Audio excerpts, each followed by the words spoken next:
Hi. So, am I live now?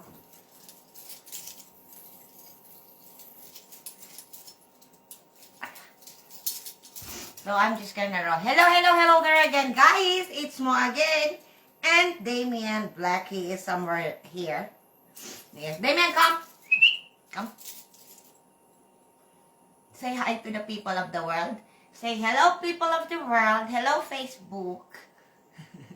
You know, you really have to give consideration to my mommy a little bit because she is a little bit cuckoo. You know, she get upset with a lot of small nonsense.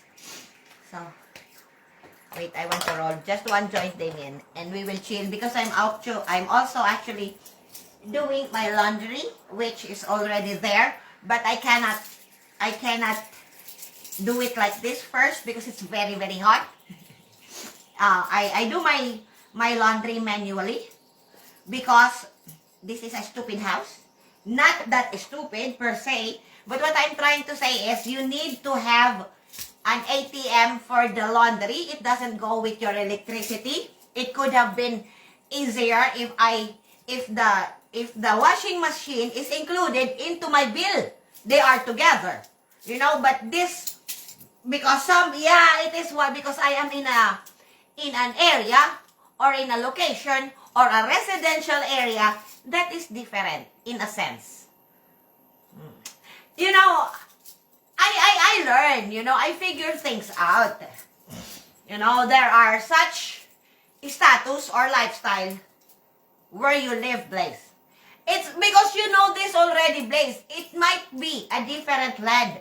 You are in the Philippines, but you understand how it works in the Philippines. You go to Makati, there are such certain peoples that doesn't look the part. So, if the policeman, I'm talking now, this is an hypothetical example of where I'm going. In the Philippines, there are certain peoples that cannot go to Makati.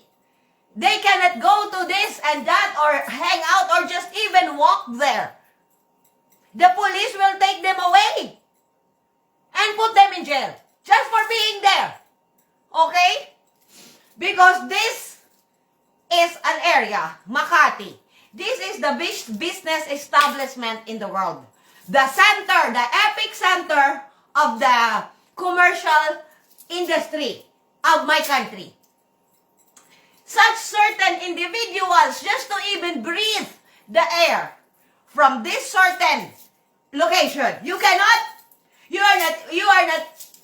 go there, yet alone walk in the street, yet alone even sit on a bench in a park because you don't look the part. And if some people see you, what? They will call the police immediately because they are afraid of you, are scared of you. This is just a hypothetical explanation. And I didn't know this because I can, in my whole life, I go wherever I want. I never been, nobody said to me, you cannot go inside there. No one. Nobody hold me up and said, you are not permitted to come here. Hypothetically speaking. Okay? So, this example of mine, well, it just keep on giving birth from one issue. Because now I am eating my chips, because, hey, heads up! I am going to Aldi tomorrow to buy the whole box of the chips that it's my food, it's what I eat. It's like rice to me. I don't buy in the Filipino community, you don't give them a rice, you don't have a Filipino worker. Because that is like, I was this type of person before, okay? I said it 12 years ago. I cannot live a day without eating rice. And Filipino people, they eat rice 3 times a day, minimum. Because they don't have any choices. They like to eat pasta. What pasta, Blaze? We don't have money for a pasta. What bread, Blaze? We cannot fill ourselves with bread, Blaze, when we don't have enough money to buy for a bread, yet alone pasta, yet alone to eat what you eat. Don't take this against me. I'm setting an example how that they will be able to comprehend what I am saying. Because this originated from one chip to a bigger issue. Okay. And I am going there again tomorrow. 2 days without something that people in a consumer do buy, that is not acceptable. Huh? You don't want me to be tagging a fucking CEO now, okay? Because when I tag the Migros, 3 big CEO of Migros, I post it everywhere. So good luck, Muhammad. I still remember your name. Huh? Because that was the person who I personally gave the worst review ever in the history of me by giving reviews, Mama Mia. So, Bruce.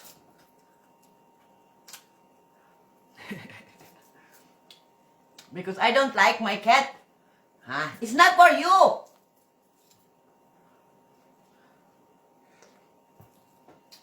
It is still very hot. So, I'm rolling now.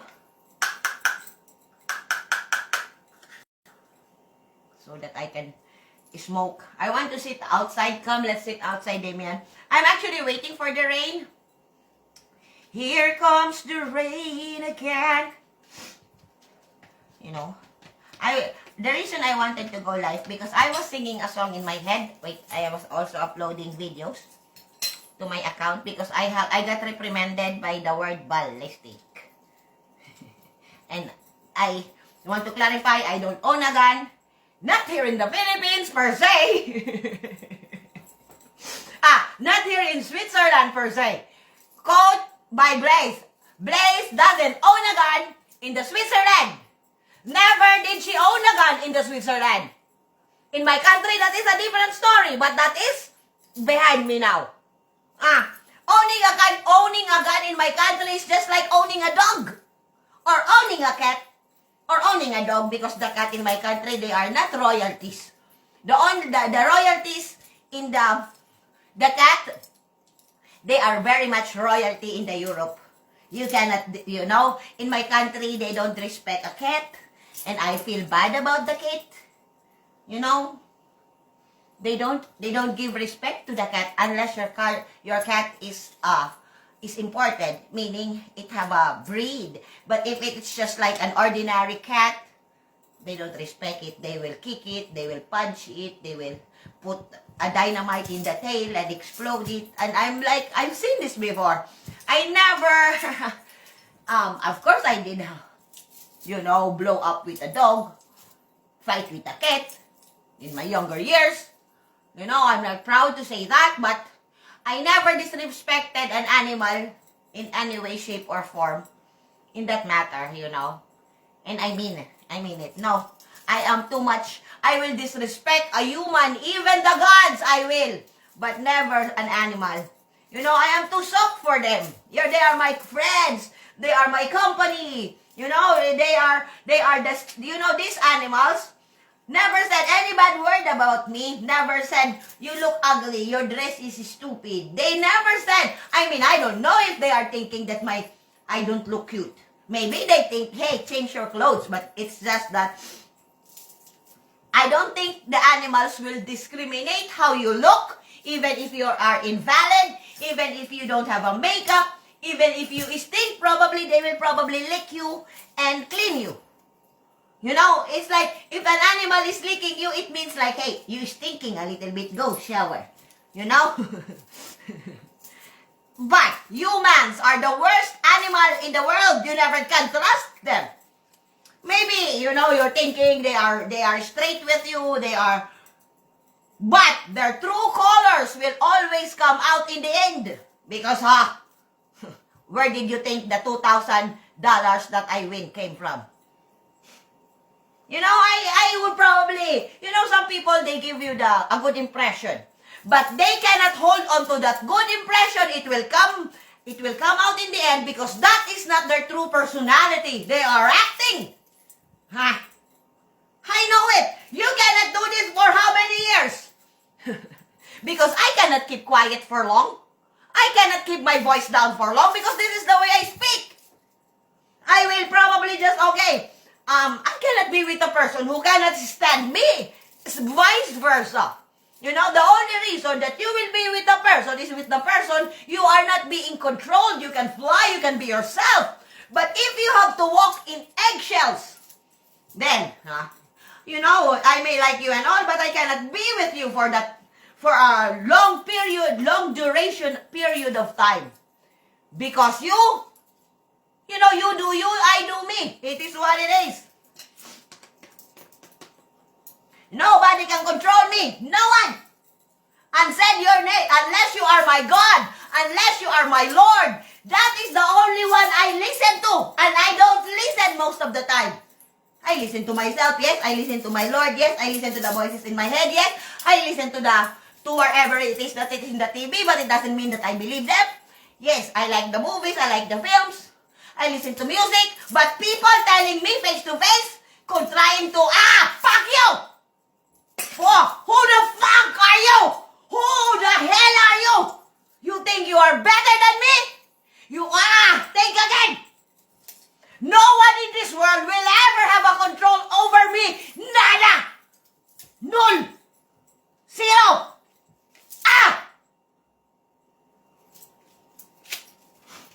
I can control you. You can never control me. And that is a fact. Control my ass. Good luck. And I mean it. You want to control the blaze? I mean, seriously. You cannot my name is fire, okay? It represents fire. You know, it is what it is. That is the meaning of my name. How do you want to control the fire? Hypothetically speaking, if you have brains, how? The only reason you want to control it is when you want to kill it.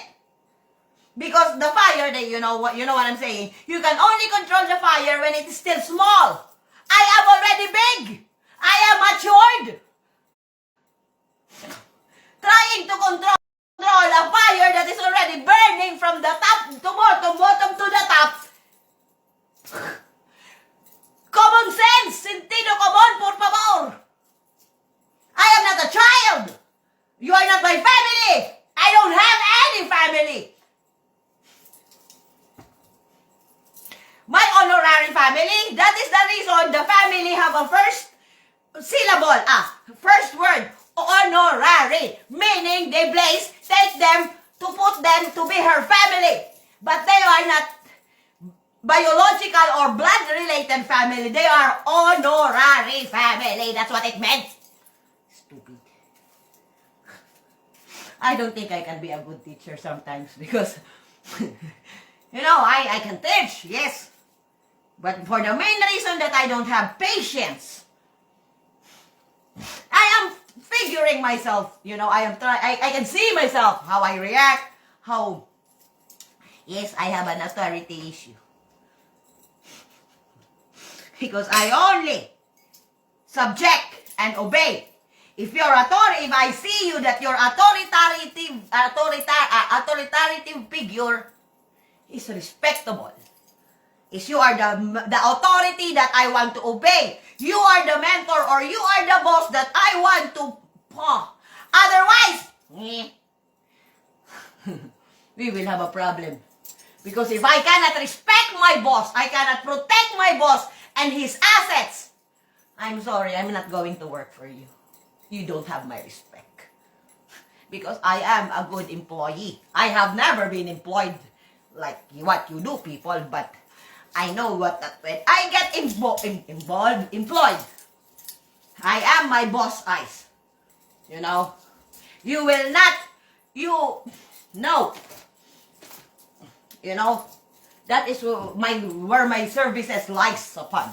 You know? I just don't work for the money.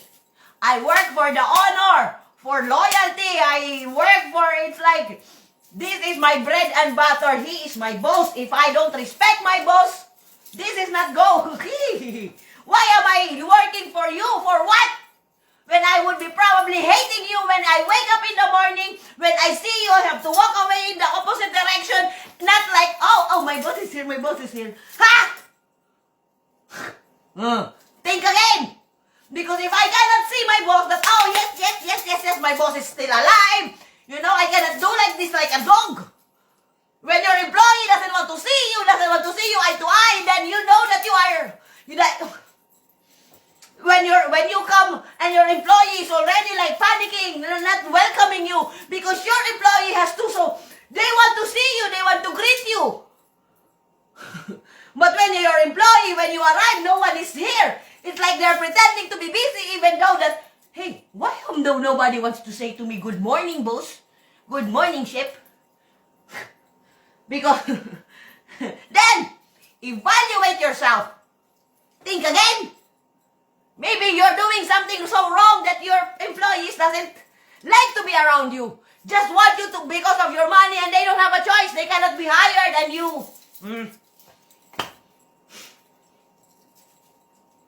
Because, if you want to be a boss, or whatever, to be a leader, the people that is, what do you call this? You are a company, the people that works for you, this is where they get their life, their food to eat, the shelter over their head, their clothes that they wear.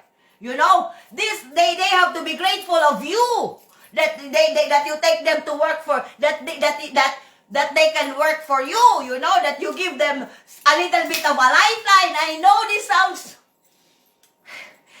it's already like, I wish you pay them more, or give them a little bit of something that they, it's just like maybe not much for you, but give them a little bit for them too. Because maybe some of your employees haven't been to other countries because they cannot afford to travel, and you have been to all of the countries in the world. But your employee, have they even gone for a holiday? None! And how about you? You make a holiday every week?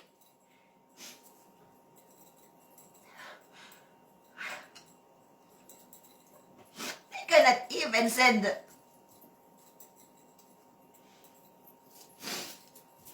You pay them so little. How what? $5 an hour, $7, $8, $9, $10, $11, $12, $15, $25 is not enough? It's all the money for you. How about them? They want also to bring their children to Disneyland, Paris,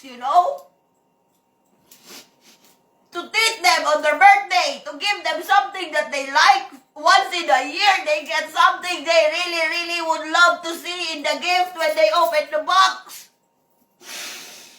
But not.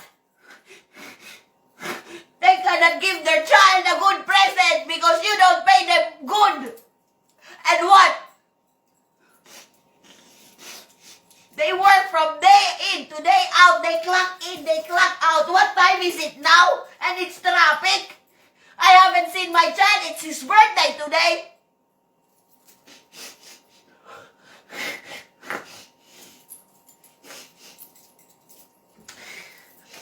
This is because I didn't have the chips.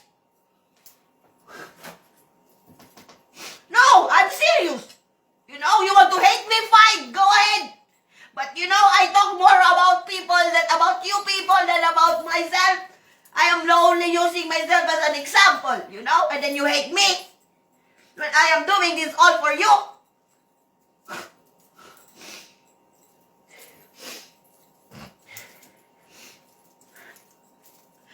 Seriously, where holiday can you go for $7 an hour? For $12 an hour, how long would you have to pay to bring your 2 kids and a husband or a wife to go to even somewhere? They never ride a plane, and I thought that when you have a white skin, you are privileged, I didn't think that. What privilege are you talking about, Blaze? Regardless what color of our skin, I never had a decent holiday in my fucking life. And I'm already old.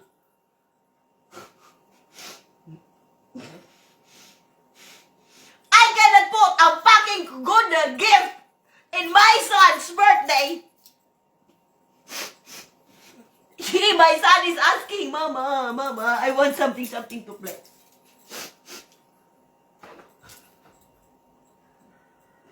Once a year, your child have to accept something he likes for the hard work that he do in 1 year. Go to school, I have good grades, mother. Why don't I get the present I deserve?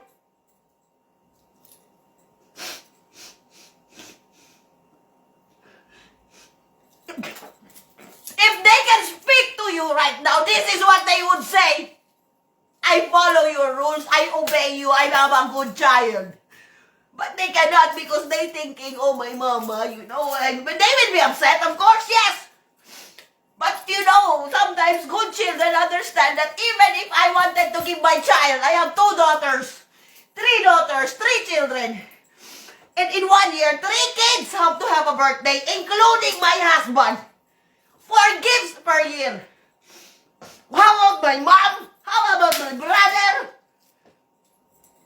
And I cannot give them a decent gift because my salary doesn't dictate me to.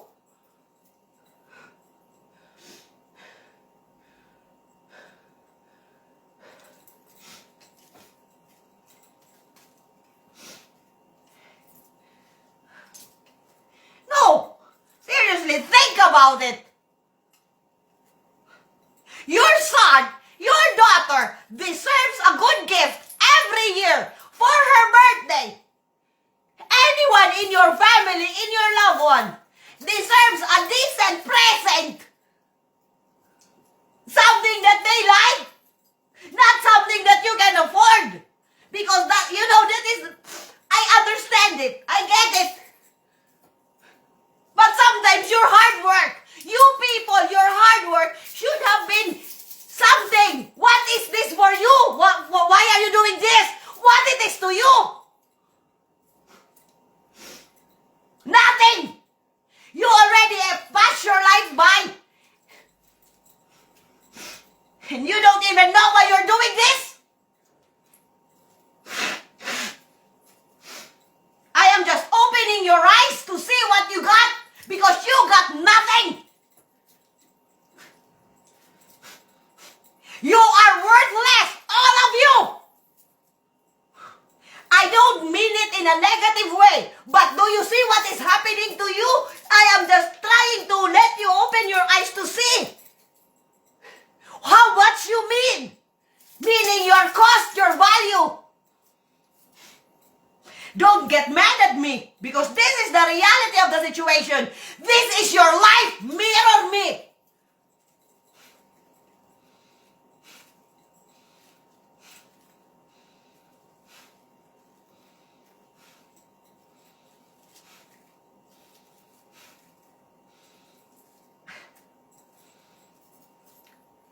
You still don't get it? I don't know how to explain it to you any clearer.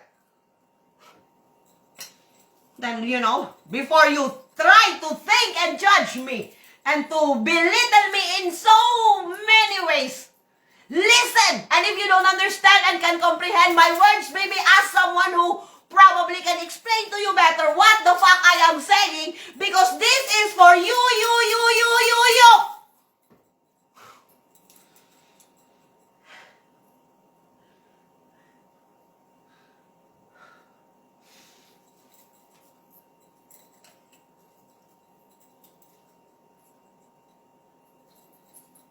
I feel you. I know your problems. I know what is wrong. How can I help? I do not. I don't have the power to do this. But I know the problem.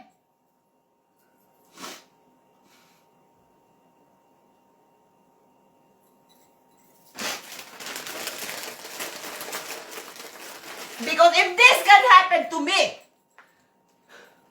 this can happen to all of you, and I mean what I say. So before you turn your back on me, think again. Because maybe I am the one that you need in the end. Maybe I am the one that can help you. Maybe. Think. think, really think.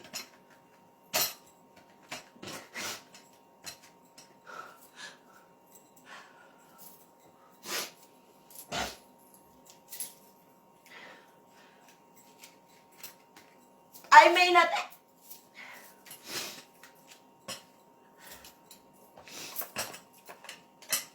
You make me sick, people. You make me really, you know.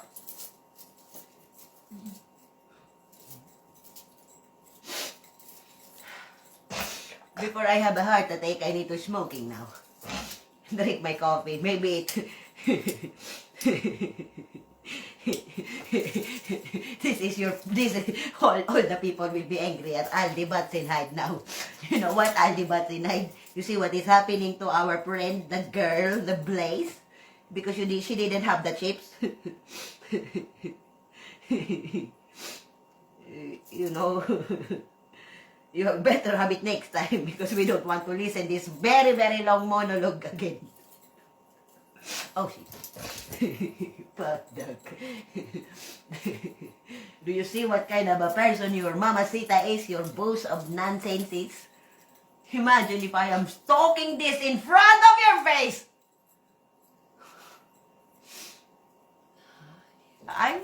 This is really me. I can see this, you know. And this is, you see me talking like this in the camera.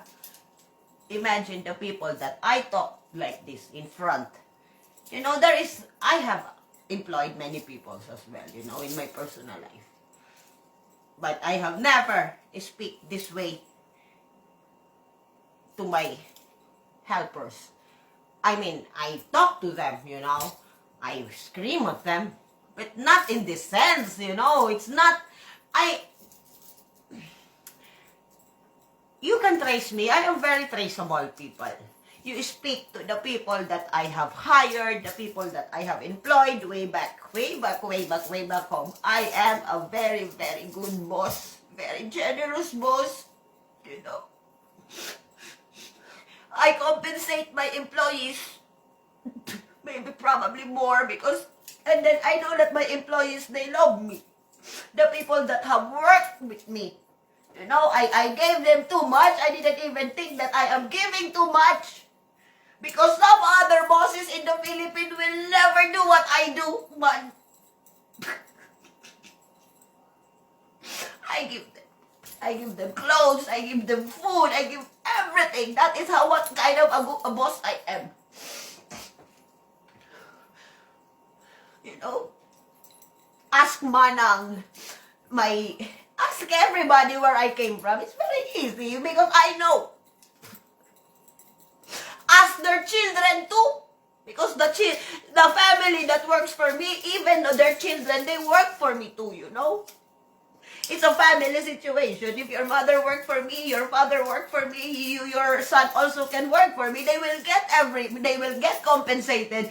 Even if you have dusting my house, you will get something, you know. Ask my employees before, way back in the Philippines. I have never maltreated them or speak to them like this. Yes, I will tell you. This is wrong. But I cannot, you know, I will tell you that. Do it! You don't want me to tell this second time or three times, no? Because they know. I tell them only one time, they already know what to do. I never, in my lifetime, I never tell the people who worked for me 2 times. I never have to repeat myself. No, I am not saying that I have a big company. I employ people to watch my store, to clean my house, to wash my clothes, to cook my food, do this, do that, buy me that. This is what people that work for me do. And they get money, big money. I never ask them. They will not. So they will say, I am the best. And I know that. No one will ever say that. If you did work for me, you know that I have compensated you more than your worth. Because this is how I see you, even the small people. You know, I have never been this high horse. I have never sit on my high horse for far too long. I always go down. And sometimes when I am down, I never sit at all unless I want to poop or I want to pee. That is the only thing you have seen me. Why is she sitting down far too long? Oh, maybe she needed a pee. The last time I was in wheel, I holded my pee for 6 hours. See? 12:30 to 5:30. That was the time that I hold my pee. And then I went to my boss.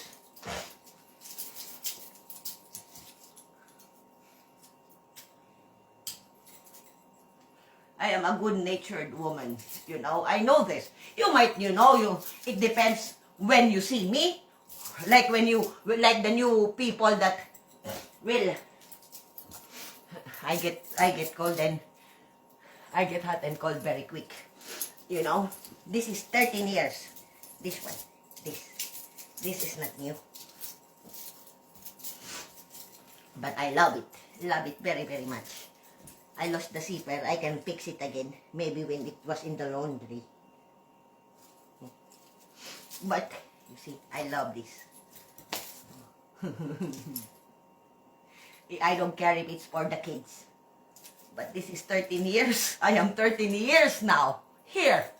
Not yet. I am 13 years now in the May 25. I don't have huge plans this year, 2022. You know, come what may. Making plans. If I'm still alive, then we make plans. You know, I'm an spontaneous person now. I make plans, sure. But sometimes, I just take it face value to the Lord. My Lord knows what I need. My Lord knows me inside and out. So why bother? I said to my Lord, I speak to heart. My Lord, I have been dealing with my life for 40 years. And I always fuck it up. And you always have to fix me and fix the fucked up directions, decisions, and choices that I make. And this point on, moving forward, 5 years now, I said to my Lord, I will give surrender. I don't have any decisions I make coming from you. If I make the wrong decision, well, don't blame me. I surrendered my life fully to the Lord. And when I blame him. Now I cannot blame myself anymore because I am wrong. No. When I surrendered my life to you, 5 years ago, I surrendered fully. This is not our first rodeo. But, I am 45 years old and everybody knows that. Turning 46 soon. Next month is my birthday. This is what we're going. I don't have big plans. It's not like the same as the last year that I planned parties. How can I make a plan? When I make a plan, you never come. You never arrive. Nobody wants to come to me. And I invited you. I invited each and everyone that my closest friends are. And now, I will go out. You can find me where I am. I will bring a little bit of this and that. And if you want to show up, I will be there until 12 o'clock in the midnight or something. You will see me. I have my own party place here. If you want to come and say happy birthday to me, fine. If you don't want, it's okay.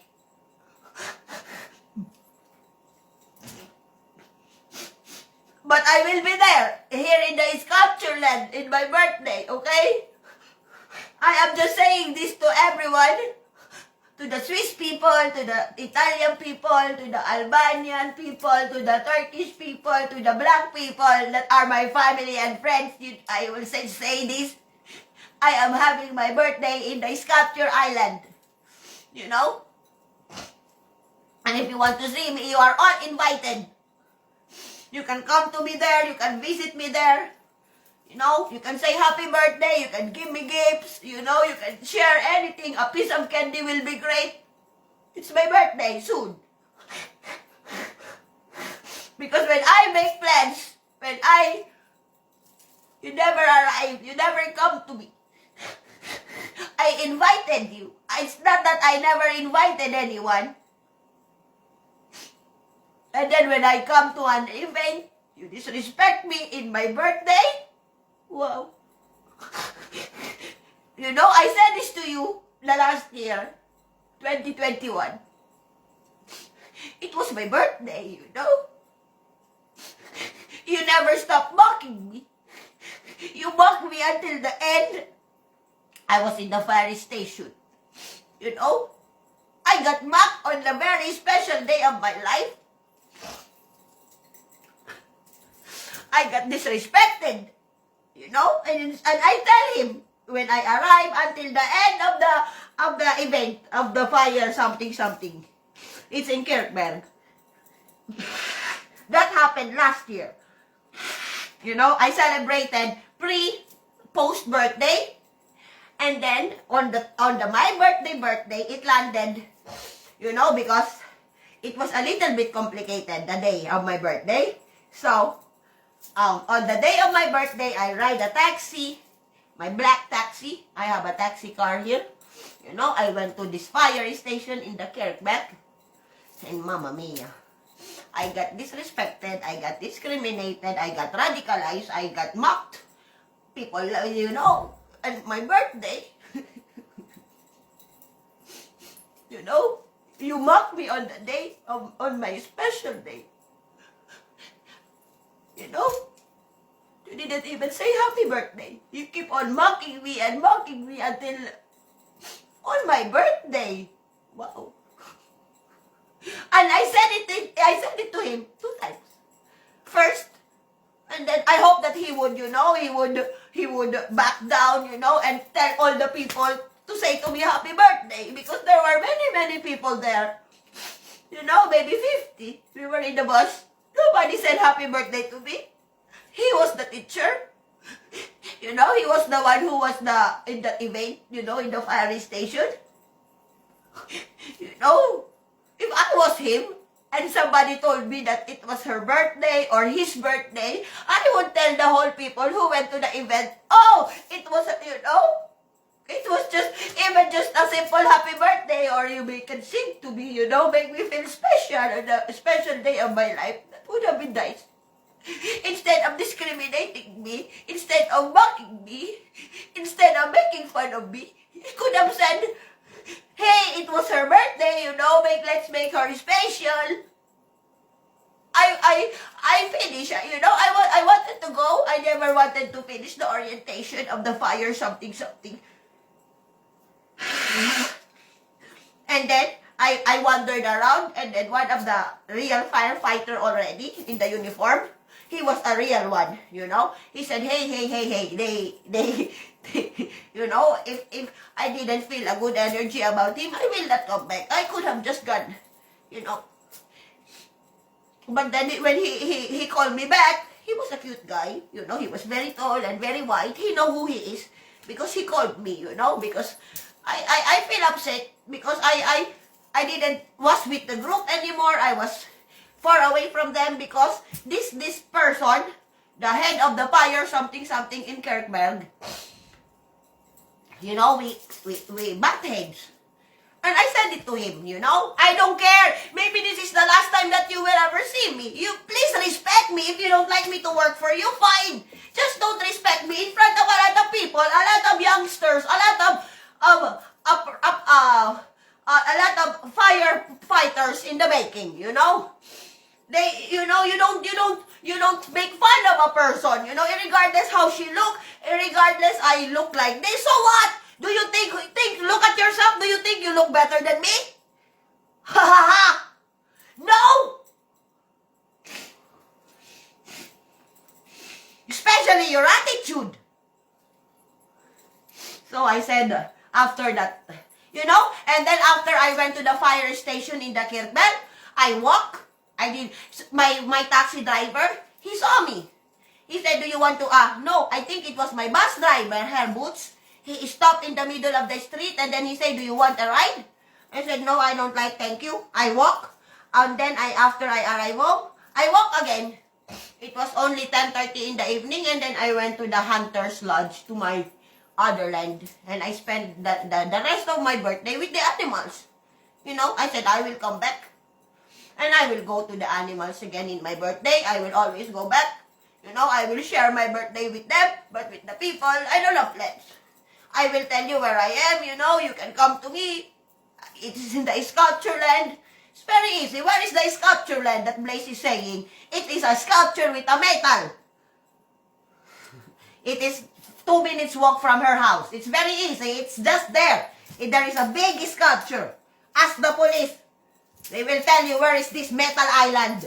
You know, it is the biggest sculpture in Batsenhide. Nobody will lose it. It's the overview of the Batsenhide.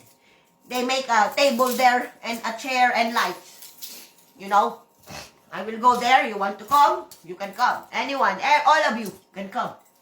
You know, you know, it is what it is. You want to greet me, you want to say, you want to make me special, you want to make me happy, even if just saying happy birthday, even if I don't know you, it doesn't matter. You know me, right? Then I will have the chance to get to know you. When you come to me, you introduce yourself.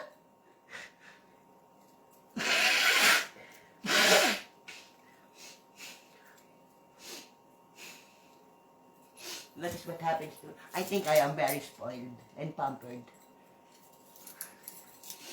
Because this, whatever this is that is happening now, it is just because of the chips that I didn't get.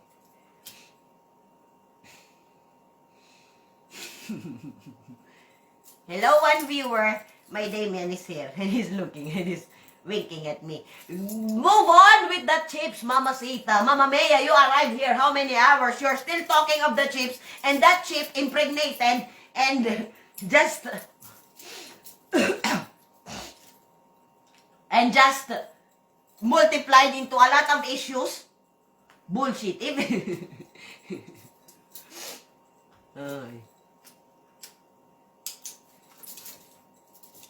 So I have to think. I have to check my laundry now because I have to laundry. I want to go outside. Let's go outside.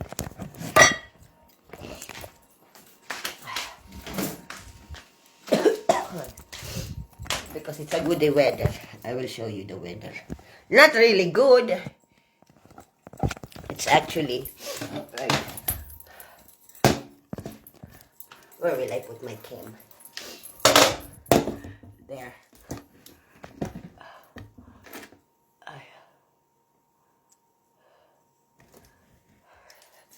So, where is my coffee?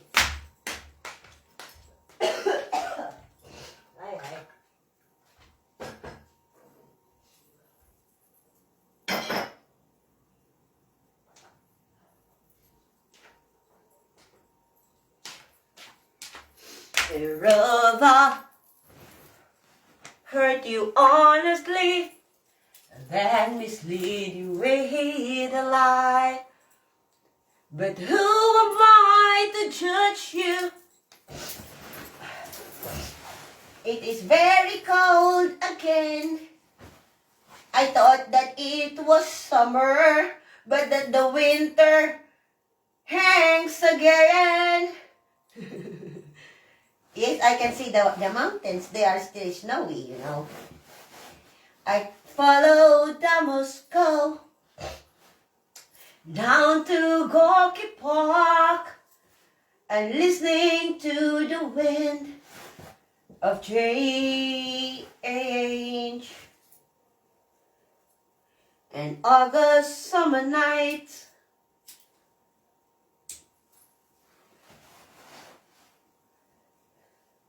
So, what do you want? Take me to the magic of the moment on a glory night. Damien! He was here. It's cold.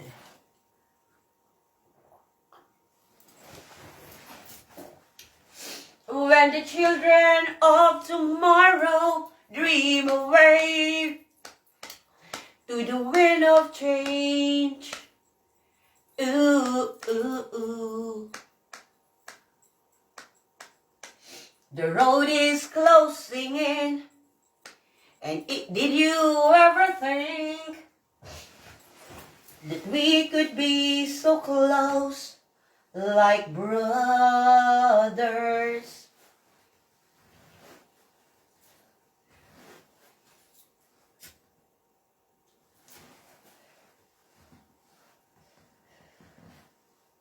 Mga asong naloloko, nagpapanggap na tao, pangakong matamis, puro langaw at ipres.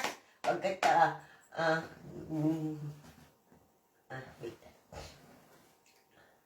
Kaibigan kong nakaitim, dalalhin ka sa dilim, magpailalim sa kanya, nakatali ng kadena. You know what? The person who sings this song is my favorite posh band in the Philippines. They are the hardcore, heavy metal, rock and roll people. The name of the band is Wolfgang. I followed them again. Well, I followed them in Facebook, but I never really followed them in the Instagram and whatnot. Basti, he is still the same. He is still the same looking. He looks still the same where he used to be when I was 14. Maybe we are not so far. Maybe he is not that old. But I know they were older than me because I was just 14 when I was listening to them. And I know that they were college students. They were rich. I think they are rich because their parents, they are a Konyo band. Konyo is like half-half. Parents are foreigners and literally they are kind of like well-off family, you know. They live in a prominent location, you know. Same like me too before. You know, my postcode and where I live. You know, I have been up really high and down really low. So that's why now I don't care about the shit that I don't think I don't need. You know what I care the most is my mental well-being, my spiritual well-being, my physical well-being, and my emotional well-being. These are the 4 factors in my life which I care the most. The rest, I don't care about that shit. You know, when I was born with nothing, you know, I was just a sperm. I was just a donation.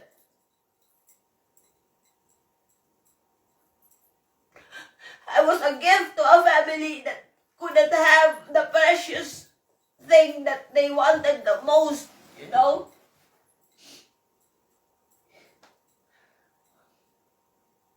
Every one of us is a gift from your God, the Muslim God, the Jew God, my God, whoever your God is, you know, we are gifts, you know. And when you don't appreciate the gift that was given to you,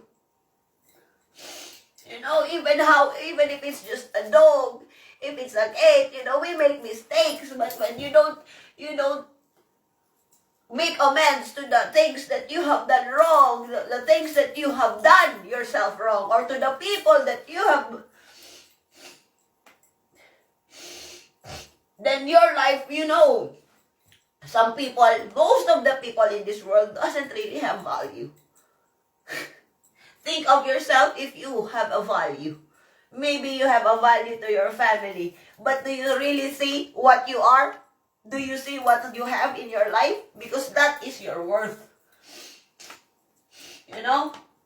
Zero. You know, some people may have 0 in their bank account, but they are worth than millions. You know? Because in the reality, sometimes some people just don't really think much about the money, but they think they value, you know, some things that are more, that, how do I explain this?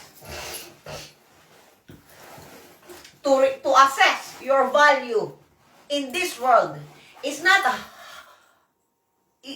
it's all for your individuality. It's you that you will make your name out of yourself. It is your life, you know. You might be born in the wealthiest family in the world, but you didn't do anything.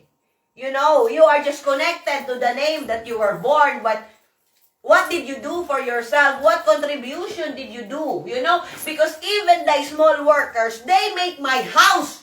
Thank you for building me such a good home, for waking up in the morning. I am very grateful for the roads that you created, the hospital, and everything that you see in this world. I am grateful for you small people, and I thank you for that. You know, you serve me my food, you give me my coffee, you, everything, you know. And sometimes people, your bosses don't see you as they just don't see you. To them, you are disposable, you are just a commodity, you are just...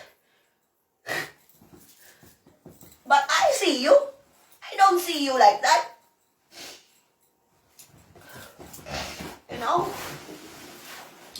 It is you that will make yourself valuable. How you manage to figure out, you know? Because a good employee is valuable too, you know?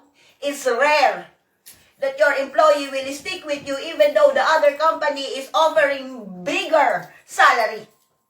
You know? They don't want to go to another company because they love you. Regardless, the other company is paying them a little bit more than you are paying them. No, I stick to my boss. Because I know a person who said this. Because he is my dad. I just named. You know, do you think my dad was not offered good money to work for a bigger company? He did, he was, but he did not. He was loyal for this company that we both, you know, connected. Because I was, you know, when he was shouting at someone, I was there. I was worried for him. But then he said to me, don't worry about me. This is my life. I know I am right. I never took a vacation. I work, you know, because he said to me, I was supposed to go to holiday 2 months ago. But now, it's already August. I haven't taken the holiday that I am supposed to have. My dad says this. You know, it already, when will I get I am entitled to a break. You know? My daddy say. But until now, I am still working. You know? And my holiday was already due 2 months ago. And it's already August. I supposed to have my holiday in the June or July or something. I don't remember now, but it happened last year. And because me and my dad, we talk, you know. Maybe you're thinking we are not fighting anymore. I am just talking to him. I mean, we talk heart to heart too, you know, sometimes when he feels like he wants to open up with me. Because it's like me. I have many problems. Do you think that I just say to my dad, this and that help me? No. I never actually ask. And I know that I have pride. Even if I go homeless, did I say to my dad, Daddy, I don't have a house today? He knows that I will be homeless by 5 o'clock. Or by 10 o'clock, I was homeless 3.5 hours. But I didn't say to him, I didn't go to my boss, to my tattoo boss, hey boss, I'm homeless. Can I sleep in your couch for 1 night or 1 day or until Monday? No, I did not. Did I call? No. Did I call to Wendy? No. Did I call to Paula? No. Did I call to my brothers? No. No, I did not. And do you think that they will say to me, no, you cannot stay here, even for the night, and I will go out to another friend in the next day? Do you think I don't have these friends? I do. I think I do. I think I manage that. But did I? No. And then yet alone, I'm talking to other people, and then the gossip arrived. Hey, Blaze, what happened to you? Are you okay? I said, yes. Why? Because I heard that you are homeless, that you are you are a beggar. I mean, when did I beg for money? I have never. I will beg something that is worth begging for, but not for money. Fuck! I rather eat my own shit than beg for money now. I can make money just like that if I want to. Don't spread lies about me, fuck man. Please, shut your fucking mouth or just don't say anything at all. If the words, I know I don't really care if the words you're saying is, even if it's nasty, I own it, I did it, I said it, I am who I am.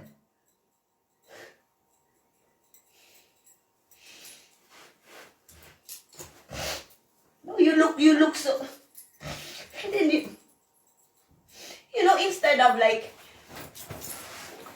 why do you take pleasure in someone else's misfortune? Because I don't. I may hate you and all, but even if I hate you that much, if I see you in the street and you need help, I will still help you, even if I fuck man, even if I have cut you in my life. Okay, even if I have blocked you in my phone, because this is where you are out in my life, you know, when you got blocked. I will say this again, even if you got blocked in my life, but you are not in this list. I have a list, okay? This list, I don't see other people really making this list from this country. I don't know, I don't have, you know. This list is an old list that I have, you know. I don't have a kill list or something from this country or from, this is just, this list that I have, that this is the people that I will never forgive, that I have a grudge this life and to the next life. This will hold on forever. This list. And I don't think that there is such people around me in this country that belongs, that managed to be in this list. Not that I can remember. You know, regardless, okay, I fight with my realtor. Okay, hypothetically speaking. But if I see this bitch in the street, she needed help, something happened to her, I'm still gonna help her. It's not that, especially how can I not help her? Even if you fuck the hell out of me. You know, and I see you that you are in distress, you are in a dire situation. I am still gonna extend an olive branch and help you, even if you are my fucking realty. Who the fuck is the people that I have fight? Okay? Who is this teacher of mine? The bullshit teacher, the stupid teacher, I don't remember his name now. The owner of the school, of the Wios. Yeah, these people I fight. The owner of my house, yes. You know, but to put you in a situation that I'm going to just fucking want you dead or wasted. Come on. The punishment doesn't fit the crime. You understand what I'm saying? The punishment or the situation doesn't still fit the crime. You know, I will still, because for the main reason that you are there and I am not the one asking for your help. Oh. Thank you, my Lord, that I am not, you know, I am the one who's going to be helping the people I hate. Even though I will just want to see you there, drowning at your own filth, your own blood. Do you think I will just let you? No. That is not me. But when the person that I will probably do it myself, oh man, I will be watching you until you just disappear. Until the light run away from you. That is what I will say. But if because that is the punishment fits the crime. But, come on. You know, I will be glad that I am not you who is drowning in your own blood, asking for my help. You see, I will still help you. Even if you are the realtor or who these people that fuck me up, if you are in a fucking car accident, whatever accident you are and you are drowning at your own blood, and by all of means, I don't know why I was there. Do you know what I'm saying? I'm still gonna fucking help you. Come on. Because I will be grateful to the Lord above and the Lord below and around me that I am not you drowning in my own shit, my own blood, asking for help. But the other way around. So you see, just to be in that situation that it's not reversed. Oh man, how can I not? And then after I help you, don't talk to me. Don't even say thank you. I don't need it.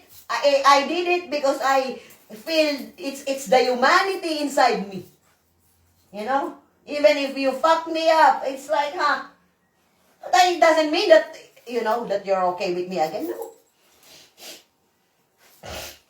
After I bring you to where you have to go, you are already okay.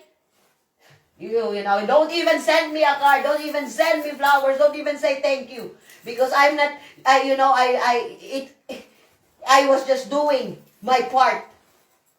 But what I feel about you remains. You're still a shit person to me. That is what I would say. You mean nothing to me. I just helped you because you needed help.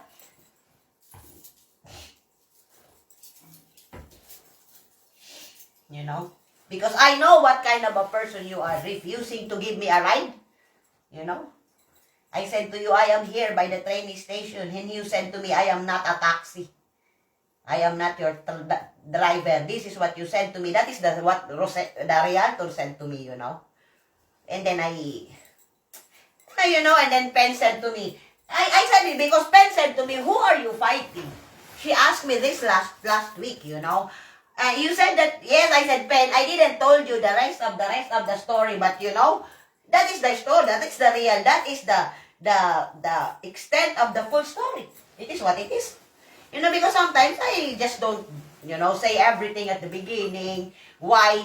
But if it was me, got kicked out by the house, you were already on your way to me. That was the day that I got homeless. You have your own car, And then I said to her, maybe you can, I am here by the kiosk in the Bahnhof, in the train station. Maybe you can, maybe you can give me a lift because we are coming here. I have 3 luggages plus a cat. If the police could give me a ride, why can't you? Wow. Do I, and don't say to me that I didn't call the taxi because I did call the taxi. Two black men, I asked them to help me, but they said to me, Blaze, we have to go to Will because they know me. But then he said to me, but I have a taxi. I said, okay, maybe, because I called already Felix, the black man. I thought that he have another taxi, but the number that these black people gave to me was the same number that I have, and I said, this is already my guy, he is my mate. I already know him, he is my taxi driver. So, then Blaze, because Pen, people will said, you speak so good about her. I did speak good about her. Because that was the, but this is not yet the end of my evaluation. This is not yet the end of the story, because the story, it can finish like this and we had a good ending. But we didn't have a good ending. And I know when I am correct, I don't speak lies, people. Don't do this. We will have a problem if you say to me that I am a liar. We will really have a big problem, man. You don't say this to Blaze. Don't even think for 1 minute that I am speaking lies, because I am not. I will fucking crucify you. Myself. Don't you ever dare. I don't do this. I do many shit. I say this to you. I can do a lot. But one thing I don't do is lie. Lie to your face. Lie to your eyes. Lie to myself. Do you expect me? This is my huge moral grounds. This is the one thing. This is easy, simple. The most simplest things are the things that you people cannot do. And I don't understand why. That is very easy. How can you even always lie and lie and lie to me? Lie to people around you, lie to everybody. Fuck off! Just die!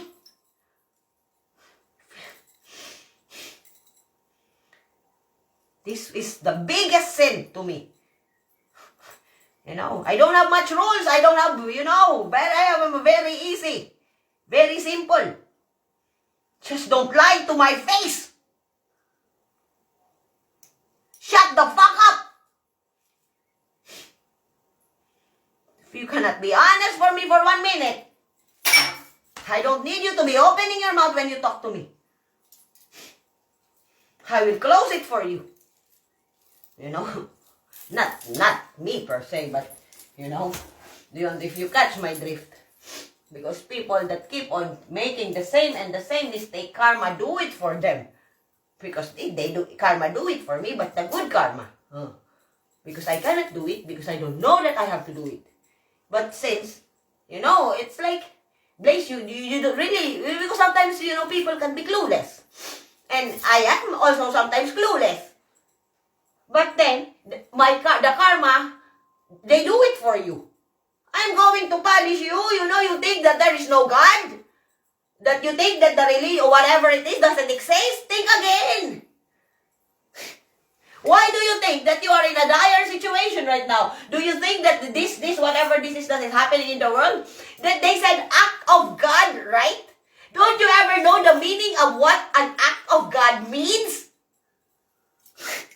Not act of Putin, not act of Zelensky, not act of Biden. These are people, but the act of God are the ones that comes to you the least you are expecting.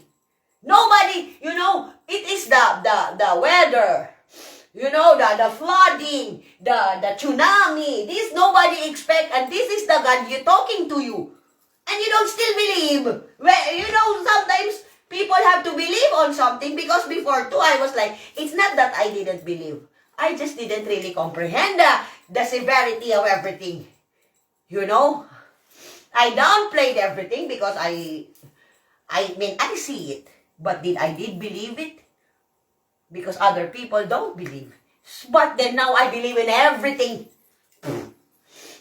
My faith is sealed. I cannot say, you don't believe in me? Oh man, I do believe, excuse me.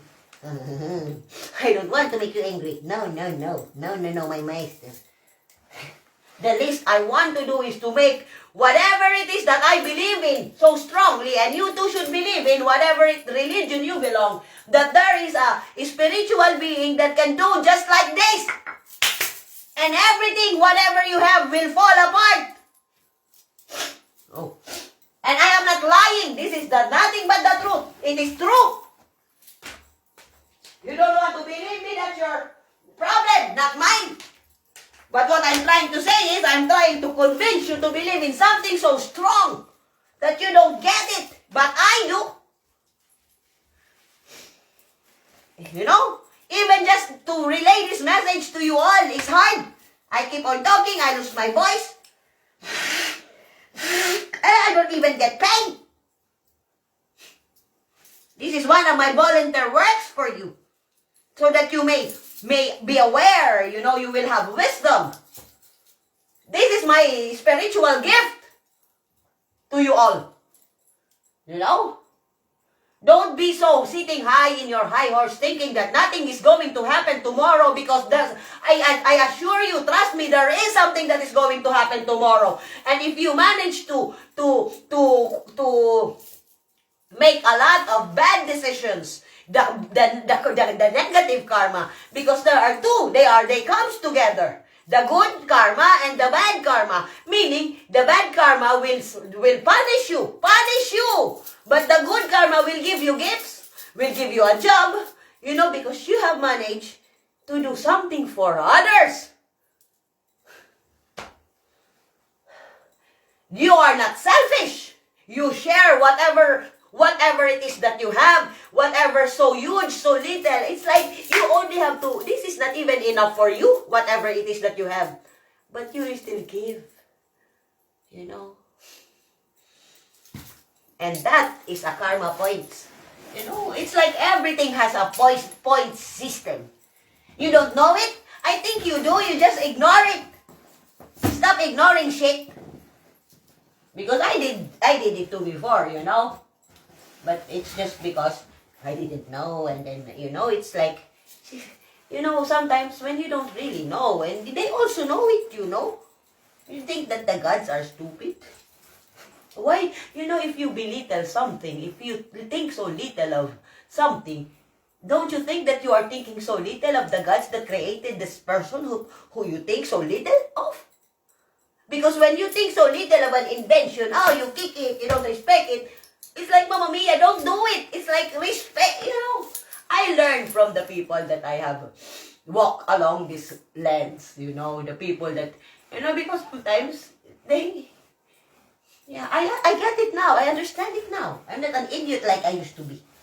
You know, I can be a little bit stupid, a little bit 1%, but my knowledge is 99.99%. I am, I'm not below average, I'm above average. And I know that. Maybe the beauty not so, maybe, you know, this is not, I don't see myself as a pretty lady, like, I know I am beautiful inside, but this is not a beauty of the Miss Universe, you know.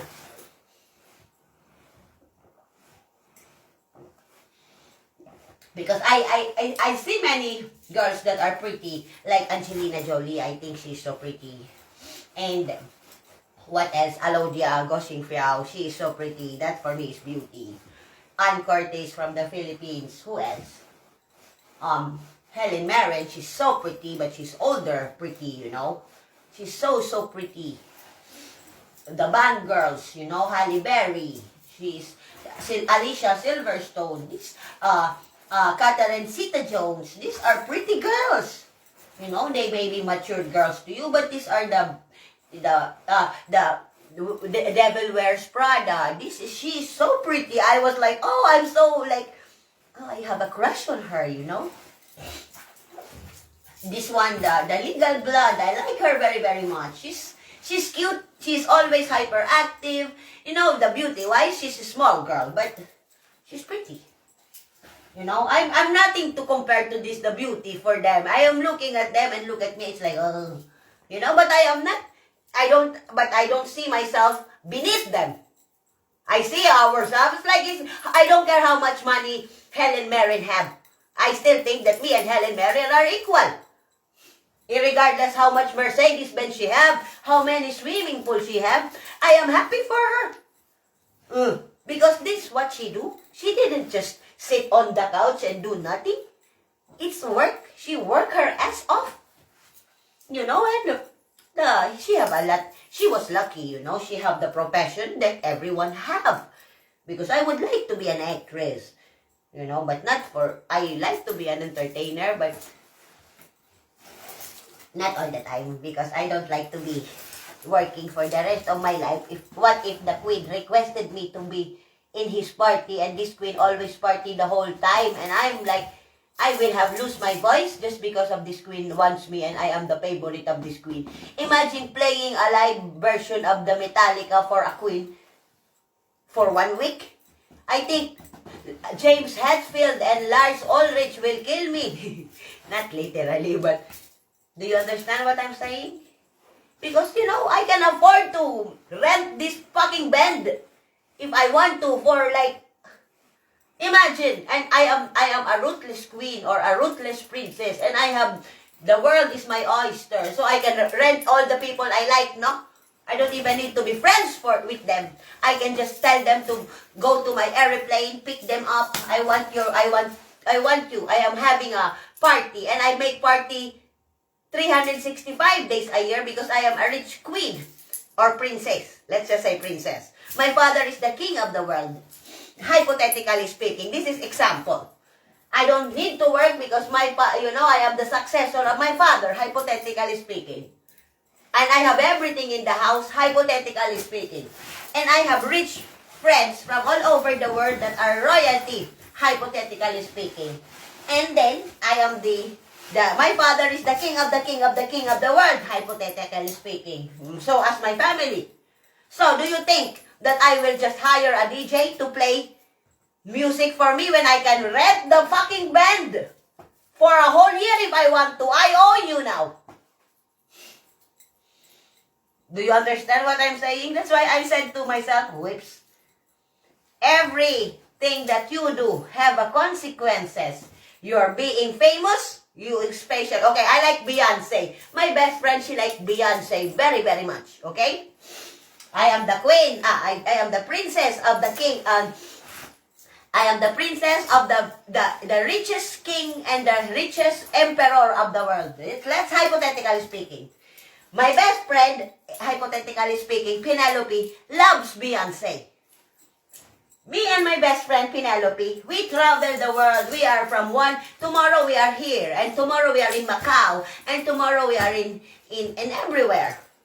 So, do you think that me and my friends and my royal family we will hire the things, the people that we like, that we appreciate live, not listening to a fucking demo?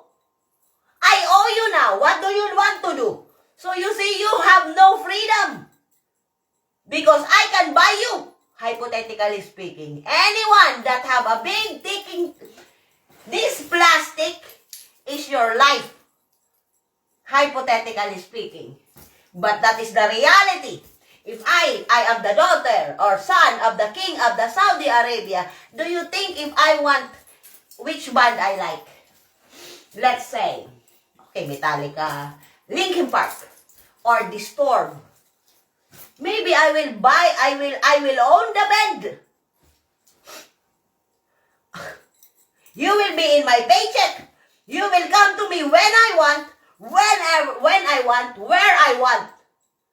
That is the contract, but you can never speak of this ever again. Otherwise, this is the consequences. So, that is the, because you make a name of yourself. You are so good that someone favorited you. They put a heart on you, meaning they enjoy you, your music, your stage performance. But, it is okay if the prince or the princess, they are nice. They will give you holiday, because I am invited to every party in the world. I travel from one country to another country. I have my own plane, hypothetically speaking, These are the consequences of the mundane workers and the royal family. Do you think that Queen Elizabeth, when he likes who probably would Queen Elizabeth listen? Maybe Frank Sinatra, if Frank Sinatra is still alive. Okay, Queen Elizabeth, she likes, okay, maybe, okay, Queen Elizabeth, because she had happy birthday, Queen Elizabeth, belated. Maybe she like the piano girl. Who is this? Because she's an older queen. So if the queen likes this, she can buy you. It is what it is. She is the queen.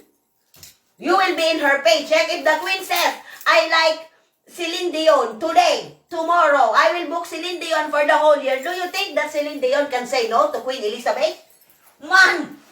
Celine Dion will be thinking, what happened to me if I say no to the queen? The queen will be offended. And do you know what a royalty means? They can do anything to you. If Putin is not a royalty, he can do this to a country, much more a royalty, and you didn't even know what hits you. Pwah! Queen is a queen, no? Queen Elizabeth have all the power in the world. That's why I was thinking, why did Zelensky didn't ask Queen Elizabeth or the King of Saudi Arabia? There is many people to ask the church, the Muslim church, the Christian church, the church of the Jew, every churches in the world. Why did he didn't beg and go to church and pray?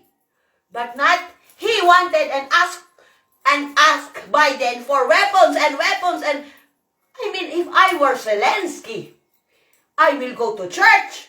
All churches in the world and the camera, because Putin cannot do anything in the sacred grounds. That is the rule of the land. You will not bomb churches. No! I am a church, by the way. This is also a church, okay? I didn't put a hashtag as a priestess. What is a priestess? A priestess means she She preach, she speaks to the people and relay the message of the Lord. That is what a priest and priestess do. You know, it might be a lot of different churches, but each churches have followers, okay? Christian, the Roman Catholic, the Muslim church, every church, they have their followers. And the only thing that you can do to save the people is to ask for help. Not to the president, not to the NATO. Why? Because, okay, you know, you are asking for help, so the other people also will suffer. I mean, why didn't Zelensky talk to make a telephone ring to the king of Saudi Arabia, every monarch in the world, every churches, and pray? Because this will give you a solution. You forget about these people, the influence. And to the Pope Francis. You know, you have to know where to ask for help to save the people. And the people, they should not hide. They should be outside wearing a white dress and a candle and a flower. You see, this is what you have to do in order for you to be alive. And wear a white dress. All of you women and children. So that when Putin sees this with a candle, don't hide under the houses. Please. Because when Putin see you with a flower and a candle, he will think, because the world is watching. I am watching. Everyone is watching. This is because if the world is watching and you were out on this, because you panic. You know the one street of the house? Stay there. Wear white clothes and never light a candle. They will not bomb your house if you are standing in front of your house, the whole neighborhood. Because what did you do? You left. You hide. You go to church and bring this spiritual advisor with you in front and put a vigil day in and day out. They will not kill you. Because, I swear, you had made the wrong move. That's why, you panic. You know, if you stayed, you united. You know, you stand in the street, in the house together with your children. No, not with the man. Because the man, you have to write, you have to coordinate with the spiritual healer that, hey, these are the Lord's flock. These are the God people. You know, these are contained with children below 12 years old, and women, and children, and grandmother, and mothers, and sisters. There is, and the children below 12 years old, there is a boy, but 12 years old and below, no one, I know how this works. But what did you do? You ran. You went, if you had a solidarity,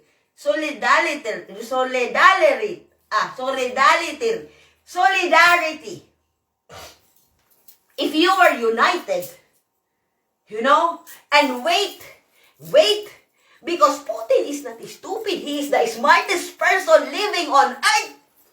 Man, I don't want to be on his bad side. I am a neutral person. I see how it works. I am even helping Zelensky, Go to church, Zelensky. Pray. Go to the Muslim church. Go to the Christian church. Go to every bloody fucking churches in the world and ask for help to the gods. But you did not. You asked the NATO and Biden for a fucking...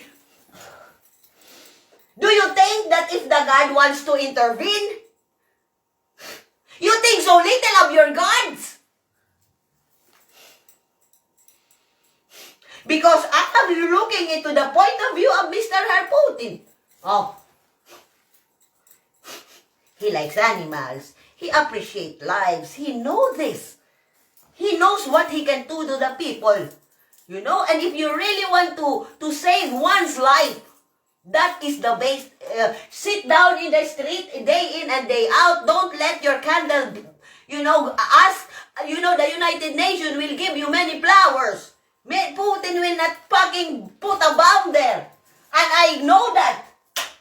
Because that is against the rule of the war. You know, there is a something with the something.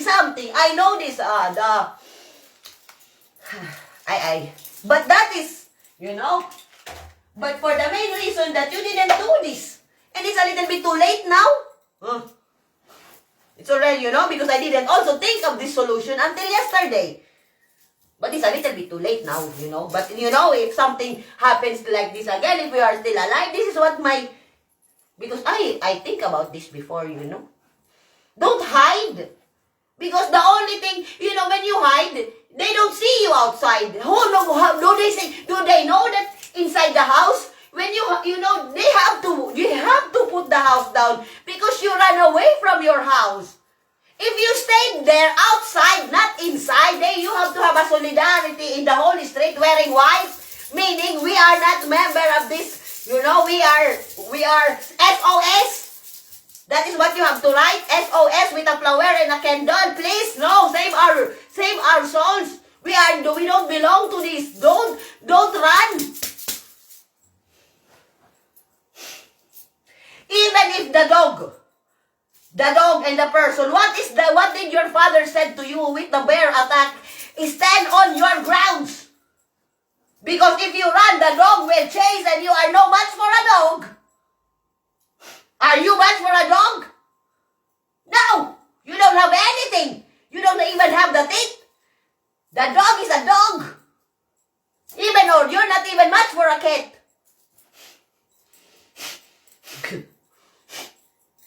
But when you panic, you didn't have any spiritual advisor with you. You know, I know these things.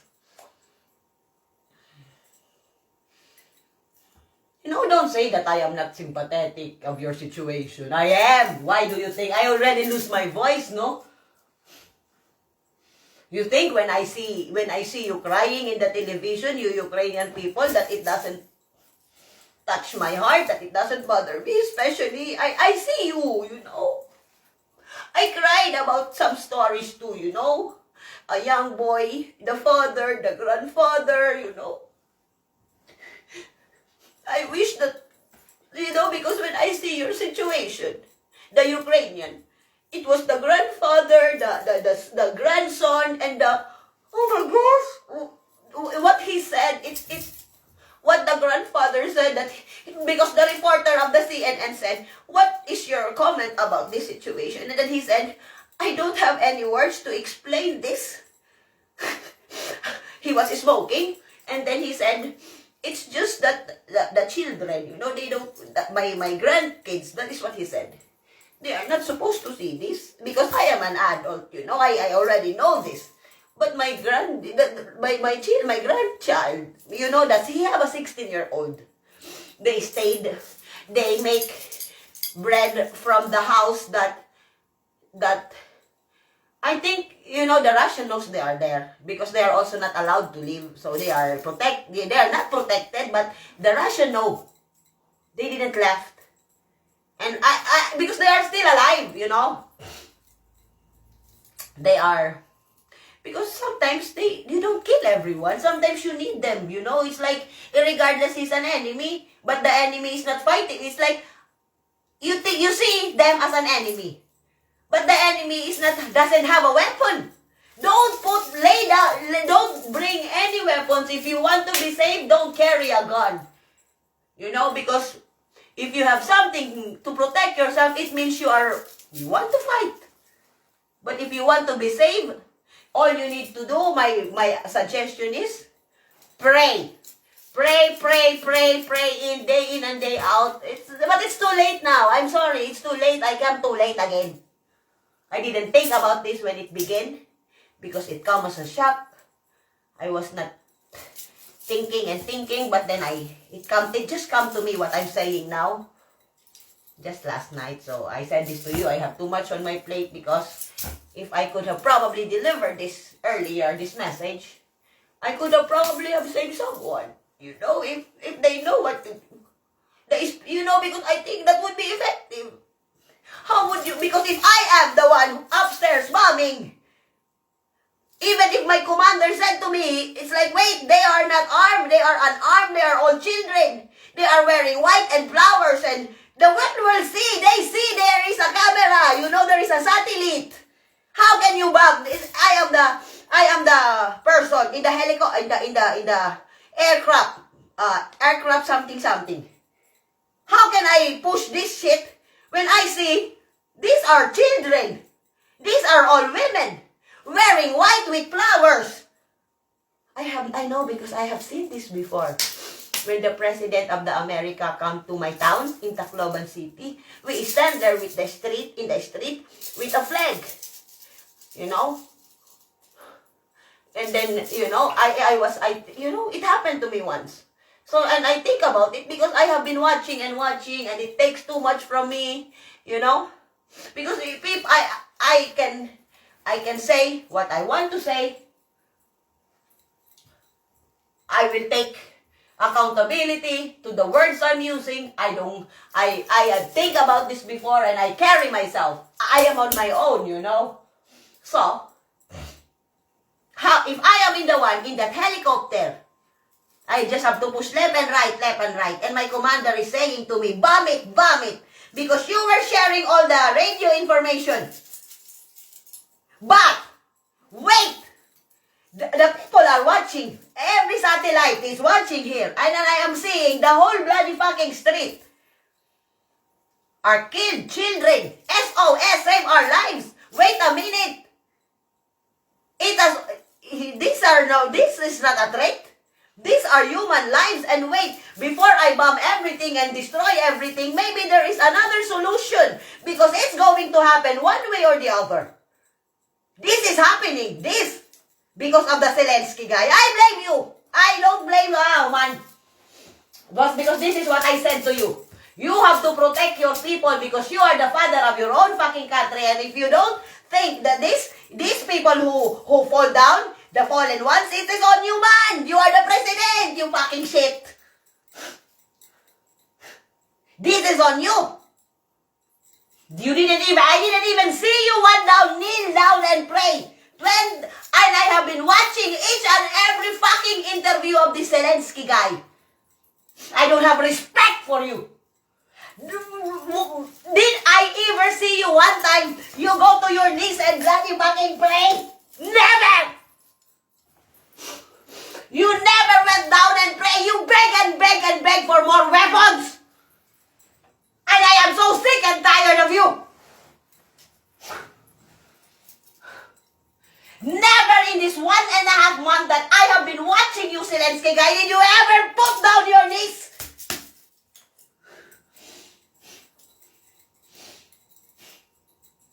Did you? No. You are the one who fucking caused this too much problem.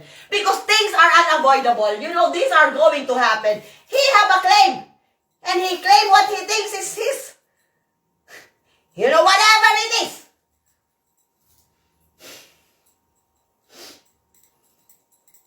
You should have asked help from Queen Elizabeth, from King Muhammad, King Ali, or King Abdullah, Prince Abdullah. You don't know them? You are a politician?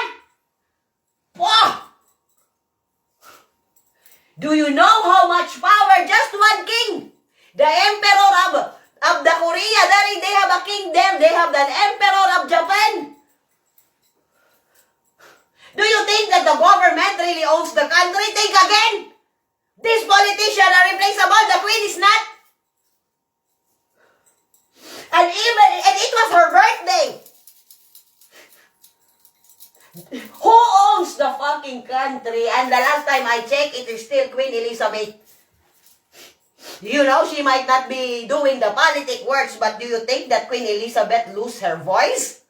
Do you really think that the royalty, there is still royalty who fucking owns this land, loses their power? Think again. Because there is a royal army. The last time I checked, the Queen Elizabeth ship is still owned by Queen Elizabeth. And did you ever try to speak with the Queen? The queen doesn't really care about this politics because this is like for the people, But, did you ever think that the Queen Elizabeth cannot help? Or the King Abdullah? Or King Ali? Or King Muhammad? Or whoever prince there is? There is a lot. And do you think that this royalty doesn't have the royal army? Aside from the military army? Think again. The royalties have more loyal subjects than the government. Think. Because there are there people that will protect the queen, no matter what. They vow to serve the queen until they die. But, you didn't think about the most important group of the world, the religious people. How many followers does the Roman Church, Pope? You can ask for help from these religious groups that have many million followers. These have, but not, you ask NATO, Biden, I am sick of you, Zelensky.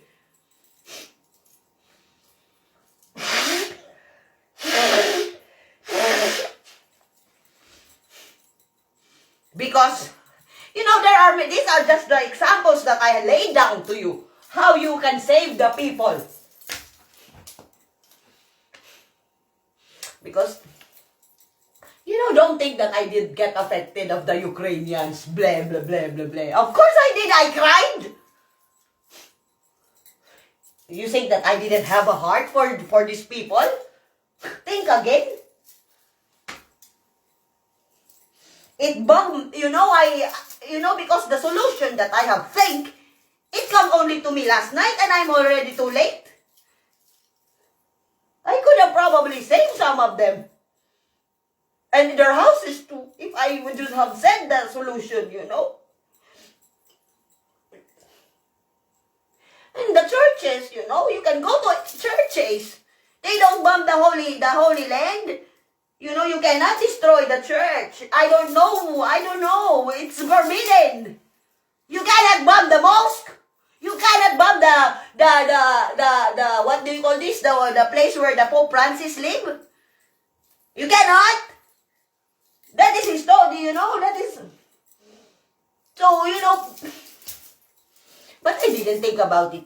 I don't only think about it some other night when I was in my darkest hour. Because I'm watching you, people dying. And I cannot do anything. And I'm watching also the fake news because you are antagonizing and spreading lies about cancer, about whatever, you put a picture of Putin and you put a picture of Queen Elizabeth and it's not the real story, and I am sick because you antagonize and spreading lies. That's why more people are dying because you say the shit. Do you think that the one that is doing this, whatever this is not watching what you say? That's why more people die because you antagonize and antagonize and antagonize. You don't keep your mouth shut.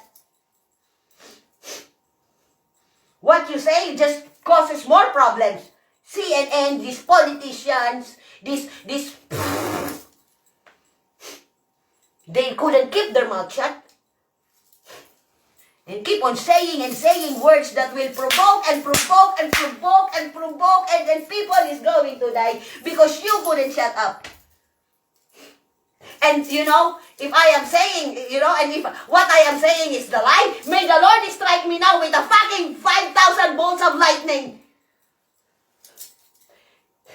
You created this death because you antagonize and antagonize and antagonize and spreading lies about him. Oh, he have a cancer. Oh, he's going to give down the power to another man. It's like, are you serious? Are you stupid? Are you sick in the head? He's not going to give anyone the power. Stupid. Parkinson's disease. Putin is sick. Do you think if you say, you wish he was? But the reality of the situation is, oh man. Do you think? Oh man.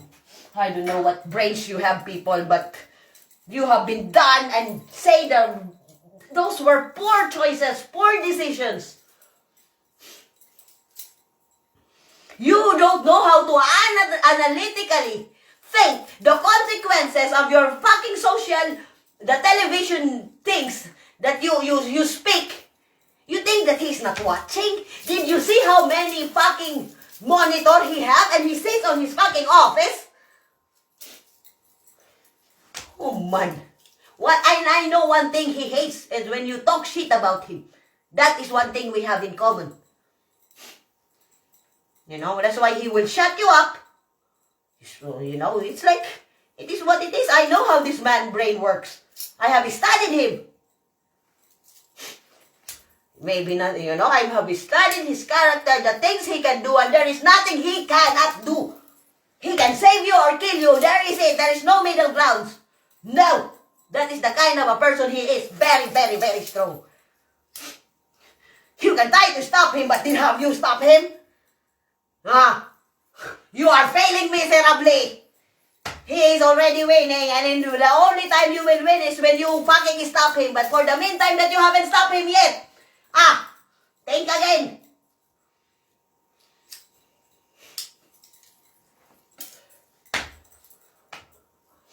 You know, I am for the people. You know, even if they don't like me, even if they think so little of me, I still think of them. Still value them even though,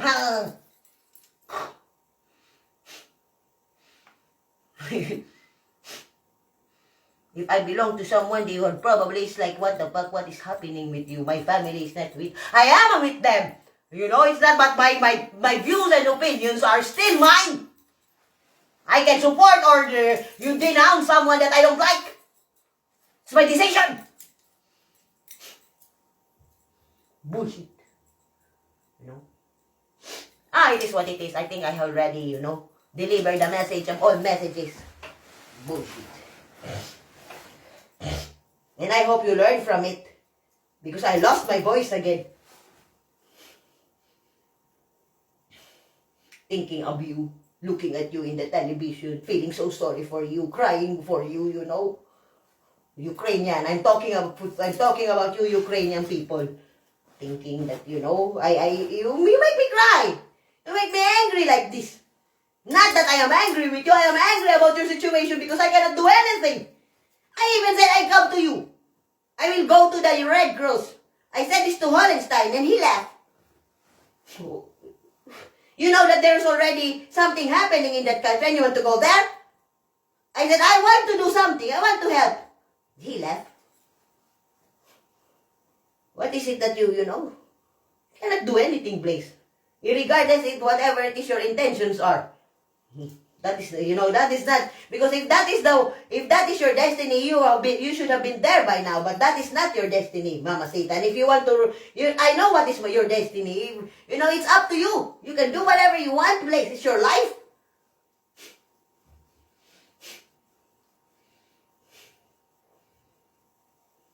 You know, you are lucky, people, that Damien is still alive and with me.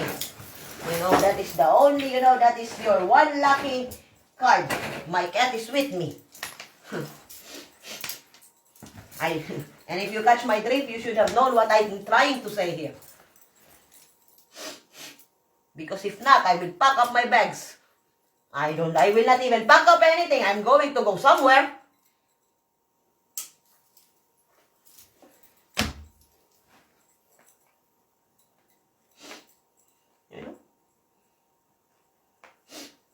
Sometimes, you know, it is what it is.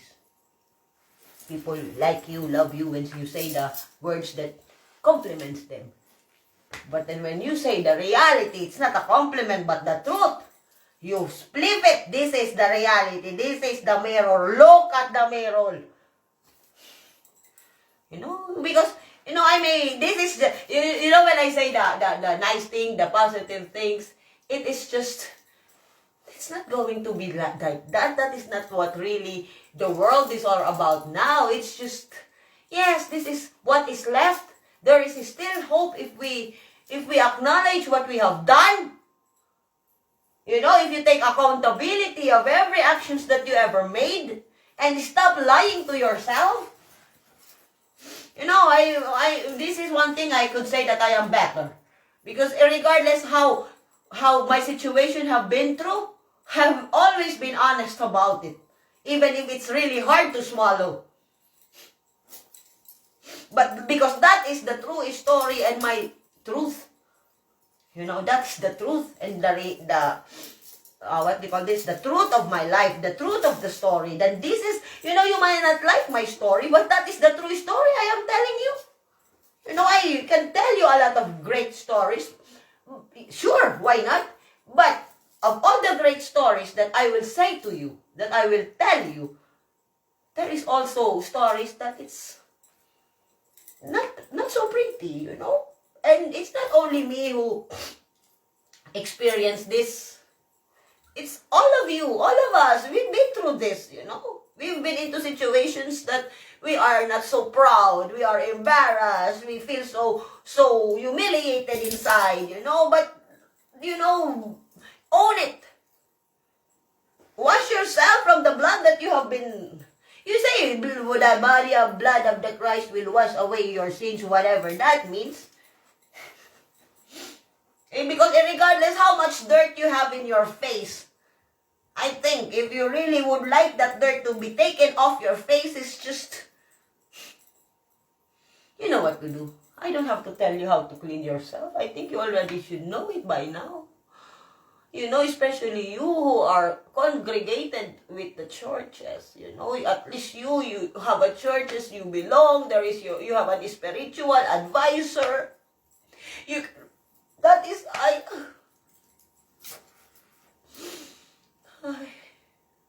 you make me tired, people.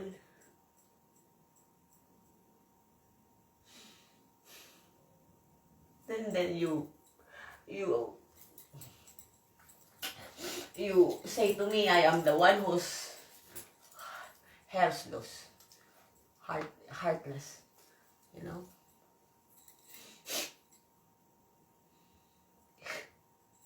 I know, because I still have that letter. You know, one HR department really said this. You know, you should have just rejected me. And that's, you assassinated my character.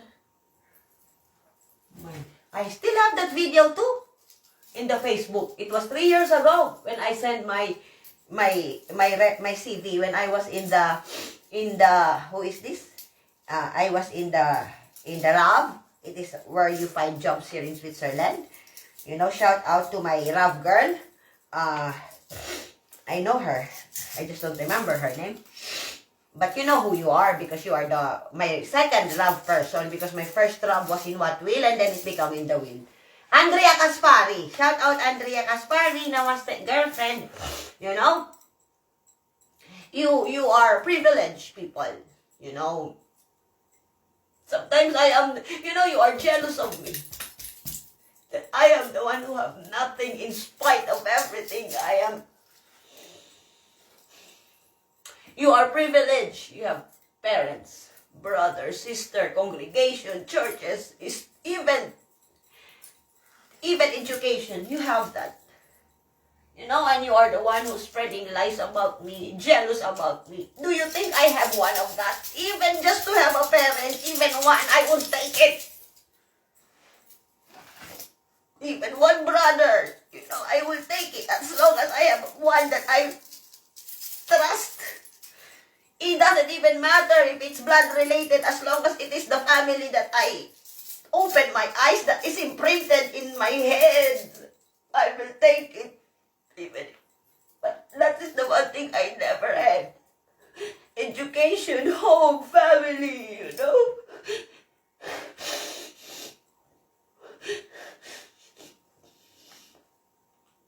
No one fight my battles but myself.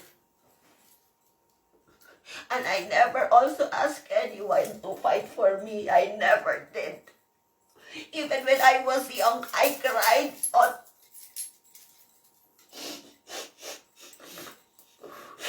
I was scared out of my wits because I am just a child, you know.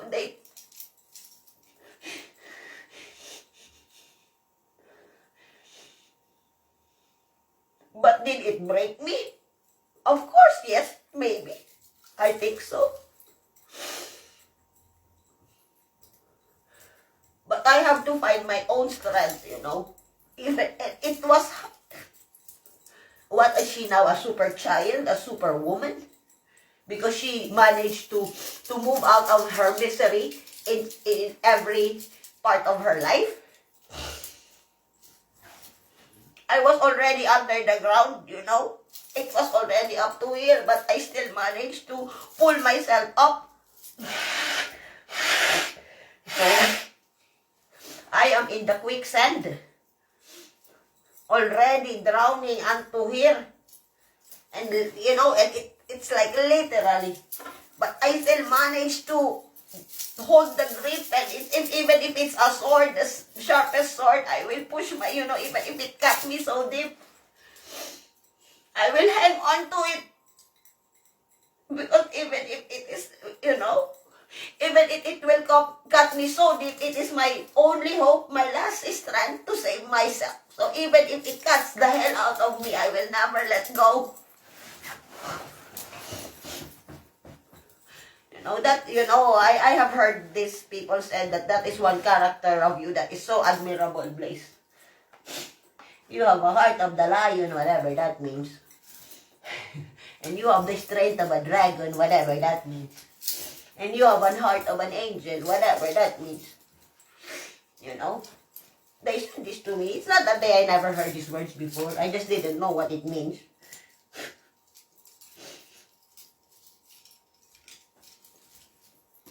Maybe it's a positive thing, I think so. You fight for other people that cannot fight for themselves, you know. Even if you always try to help somebody, you know. Especially the small people. You always sit down with them, talk with them, eat with them. Sit on the ground they sit. Eat on the plate that they eat, regardless if it's like, it's like, okay, it's just going to be, you know, it's just, what do you expect me to? Act like a princess? Do you have a something spork and spoon here? Spork. What is that, Blaze? You know, this is our life. This is what... And I love those people, you know. I mean, I don't know, but I feel so sorry for them. They don't even understand sometimes the word I say, but it doesn't matter because I understand you. And they didn't kill me, you know, because they could have robbed everything. I didn't know that I am in a dangerous location, I am in a dangerous area, but because I didn't come here to act like I am the most high above, I come here to be with you, you know. It's like I'm not looking down on you, I'm actually here. That alone, you should have to appreciate. And I appreciate them too, because even if it was just what is this that they are offering me? At least they have it and I don't. At that time, you know. They offered me even if it's just, they didn't. That's why when I ask, where do you live? And then sometimes I ask them, can I come to you? They are thinking, it does, you know, when I was young, and then they couldn't say where they live or bring me to their houses. We always meet outside. How can we bring you to our house? I'm already humiliated and I am trying to impress you. Huh? I didn't see that. I didn't understand why people are not taking me to their houses. You know, they always meet with me outside, you know, and then imagine, Blaze, this is the best clothes I have, hypothetically speaking. This is the best shoes I am wearing. When these people are trying to impress me, I didn't know that this is the best of the best clothes that they are wearing. So you see how it hurts me when I remember the people, my friends, the street people. They have to use the knife just to eat. You know, they have to rob a jeepney, a bus. They could, you know, every day in their life, they have to gamble. You know, it's like, they don't know anything. They cannot work. So what do? They rob you, the rich people. But do you think that every day they have to gamble in their life? Am I going to die today or am I going to jail? Or my mother? She's sick. If I cannot bring the medicine to my mom will die. Hypothetically speaking, these are the people I know from my country, okay? If I go to jail, what happened to my mom, my grandmother, my sister? You know, this is the mentality of the Filipino people that lives that is a criminal, like a hold upper. You know, he will, you know, take your money, give me your money, give me your money. You think of them so little, okay? Because you don't know their situation, but I do. Because I have been in their houses, I see it.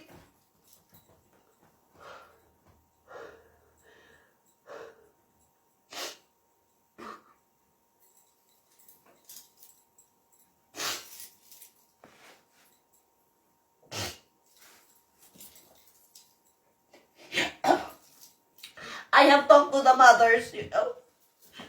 They said to me, I am so scared every night. I pray to the Lord that my son, that when that door opens, that my son is the face of the son of my son. You know? And I said to my son, even if I don't have the medicine, even if I don't eat today, as long as you come back to me alive,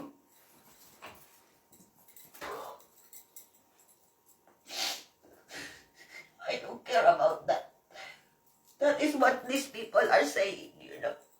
And then you think so little of them. You see of them like drug addicts, the menace of the society.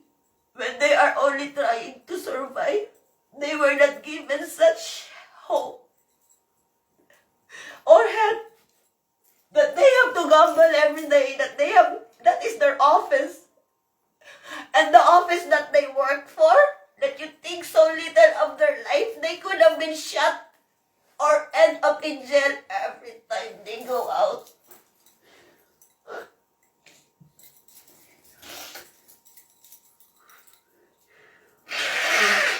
And you don't appreciate the life that you are given.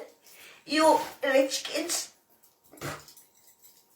you complain about you don't have the best gadget. Best gadget, my ass. You are giving tantrums, you don't have the shoes, the bag.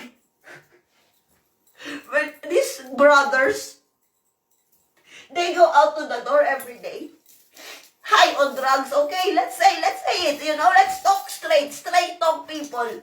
How do you think that they can rob a fucking people, a fucking elderly, if they are not high? No, think about it. How do you do it? You don't get it. These people are people too, you know. Maybe you don't see it that way, but I do. There are still mothers, grandparents that is still waiting that their grandchild will still open that door, you know. It's like every day.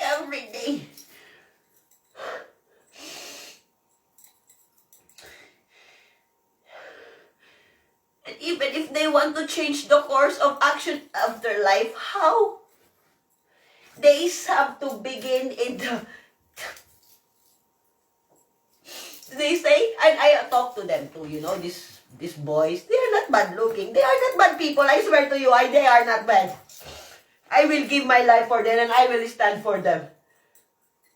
Because they have never done that to me. I was once in the jeepney.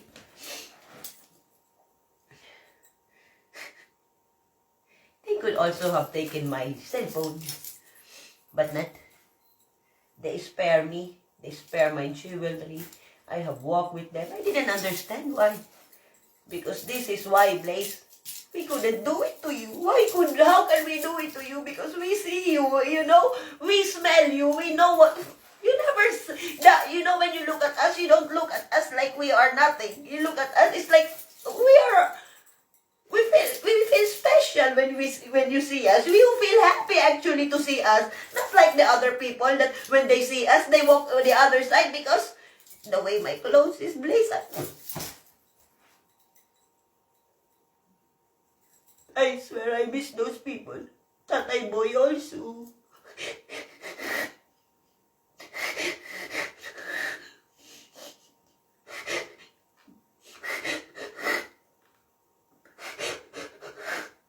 Sometimes, when I think about my experiences, I couldn't say that I complained, because if I didn't fuck my life up, then I wouldn't meet the people that didn't choose to fuck their life. Their life was already fucked even before they were born. I chose to fuck my life. It was all my doing. These people, they didn't do it. It was just that this was my life since the day one when I was born, Blaze, you know? You know, whatever it is, wrong decisions that I make, it was my choice. I choose. They didn't choose it. They have to play the card that was already in the destiny. You know, how do we do it to change the action, the course of action in my life when you never come back home? You know, we could have worked for you. You have lands, Blaze. You could have saved some of us, you know. But you know, if I could have just really used my own resources, you know, because and now I feel so bad about myself now because I am not doing anything and I have something to offer.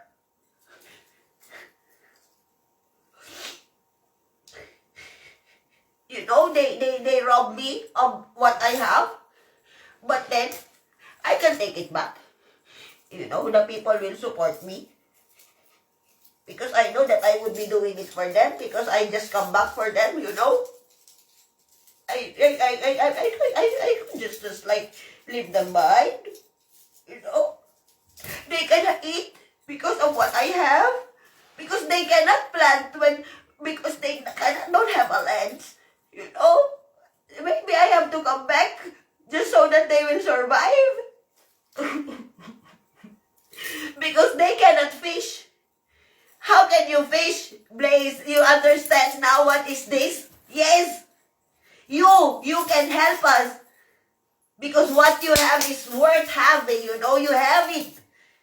We can be your people, Blaze, when you come back, you know? Because we can live in your land, Blaze. Maybe you have to come back.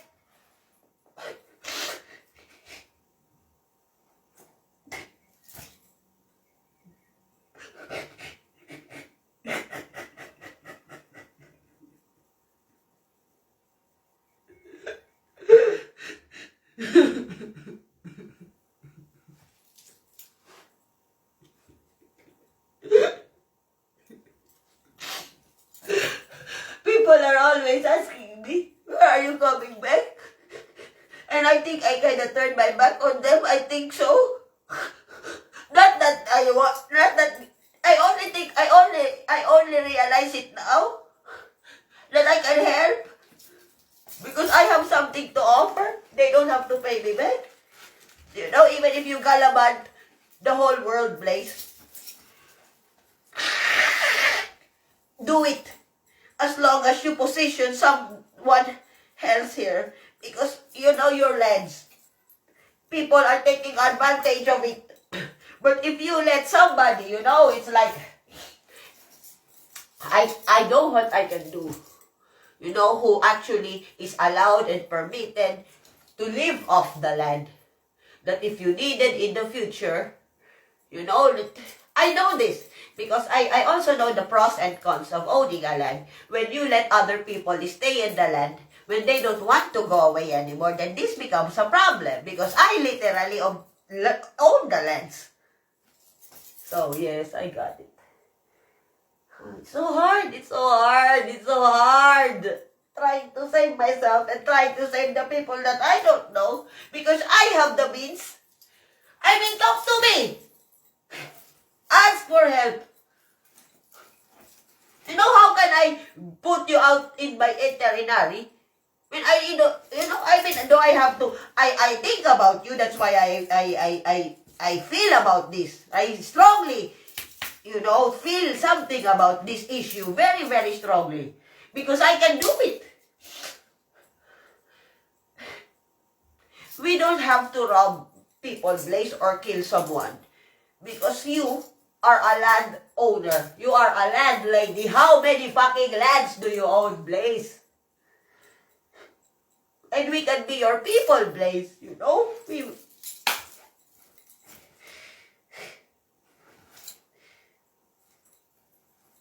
I can do that. I can do it.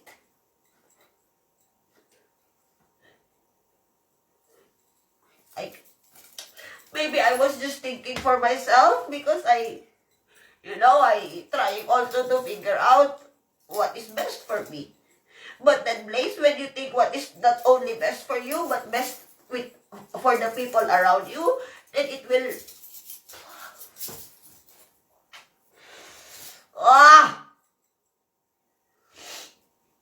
So you see, when I said to you, I have already too much on my plate. Because I cannot just ignore you. I cannot just ignore what is happening. Regardless how many miles you're far, far away from me, do you think that it doesn't affect me that when I open the favorite gadget in my house, it's the television? I see you crying. I see you angry. I don't know your names, but I see you. And I see you asking for help. They go to their to the CNN to go to their camera just for their profiles actually, but did the help come to these people? No, they're dying one by one. Until now, humanitarian aid my ass. Fuck.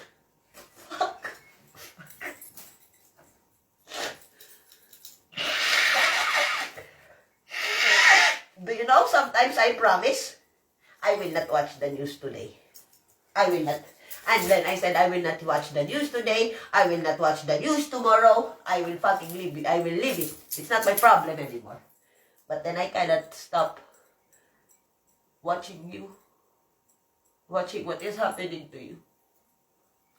And not have an opinion, you think?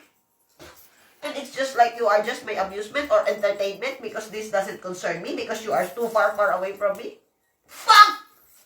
That is a wrong misconception that regardless how far of the world these people are, they can send, they can help.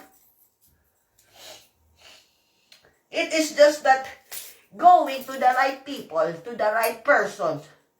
But Zelensky didn't do this.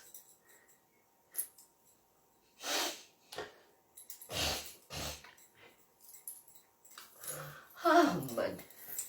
You really had voted the wrong leader, man.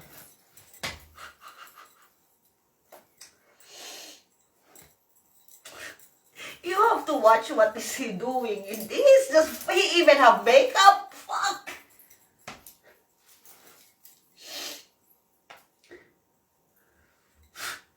Stupid. Always posing for the camera. Why didn't he go out? Go to every bloody fucking church and pray and write. Use the telecast, the telebroadcast to beg that his people, the Ukrainian, will be saved. Even if did you see Zelensky kneel down on the fucking ground to the gods, to the spiritual advisors, to the Muslim, Christians, Jew, whatever. Never. Because I didn't see this. So do you think I'm not sympathetic with this guy? But to the Ukrainian people, yes, I am sympathetic. Don't sign the fucking military when you are, it's like protecting my country. What is the fucking, do you know the country is there? You protect the people because the people build the country. It is the wrong art of war. Let's just call it art of war. I think it's called art. I don't like to say war because he hates it, that word. So I was just quoting from the book, okay? It doesn't come from me. I take it back. I just say, I don't want to be in the bad side of anything that can destroy this world just like that, okay? No. I will have my personal views, my political views and whatnot, but I am my own person. I can stand to whoever I want. Nobody can dictate me. Nobody can force me to do things I don't want. We will have a problem. Hell will break loose, man. I can support whoever I want. If I want to stand down to these people, I will. Nobody can say to me that I have to do this. Fuck you. You want to fight me? Be my guest. Because I say this again and again and again. I will die for my principles and I mean it. I will stand to whom I want to stand. Nobody can just bring me to a group and, hey, you know, she's standing for you or for us. No, I will say my piece and I will stand to anyone. I mean, black, white, blue, you're a monkey, you're a person, you are from whatever part of the world. If I see that you know, doesn't matter. Don't give me your bullshit, Ray. You know, I don't see color, I don't see this. I am...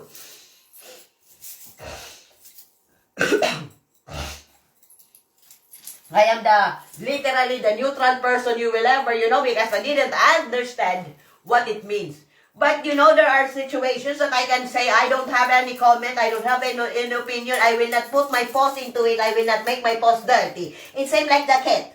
Sometimes the cat do like this and then, I don't like to go there. The cat go to the opposite direction,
Okay, I'm back. Yes, because why my dad was here and he was annoying me, it's easier to run away than to eat. Hello, shout out, Wernie! Well, Wernie have a dog. It's a very cutie dog. Look at it. Shout out, shout out. And the dog is... the dog is smiling too. Yes. I picture you. I featured you. I featured you. I show you and the dog. Now. I'm talking to Wernie. So, okay. I upload first something.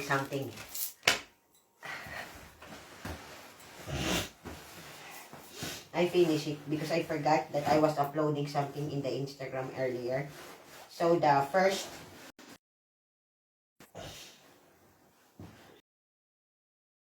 I have a new follower.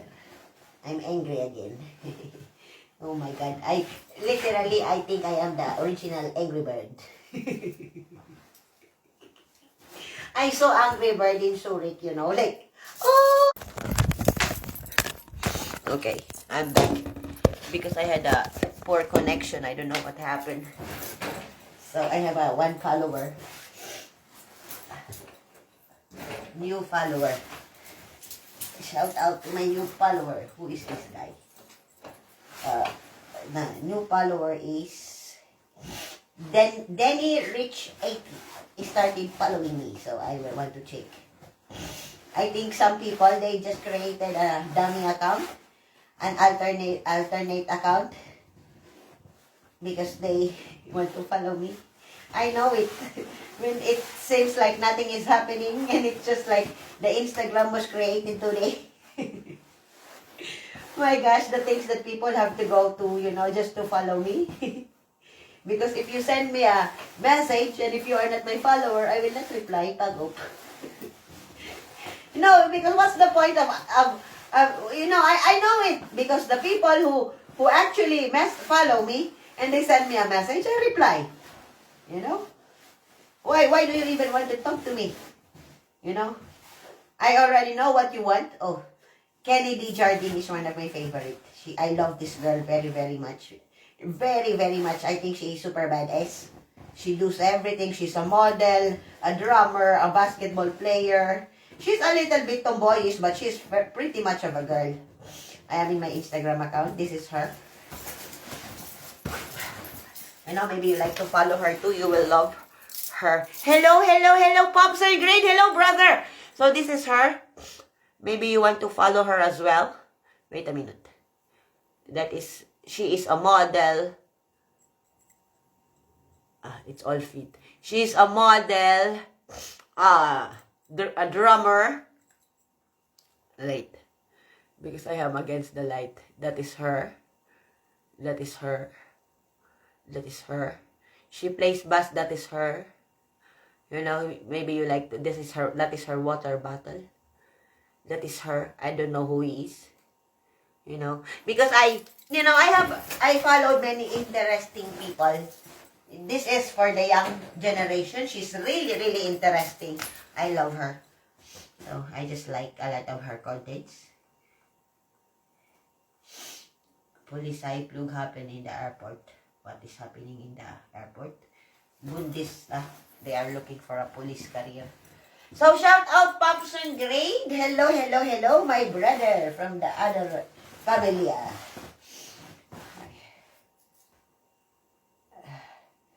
And I followed the work of a lot of artists. There is a page in Instagram. It is artists. This is their logo. This. And if you love art and everything, you have to follow this account. They have 2.2 million followers and they only followed 11 people and their post is already in 581. This. You want these I always impressed. Wait. You know, I recommend you follow this if you are an artist. It doesn't matter what kind of an artist you are. You can be a photographer, a painter, whatever kind of artist, a chocolate artist, a cake artist, it doesn't matter.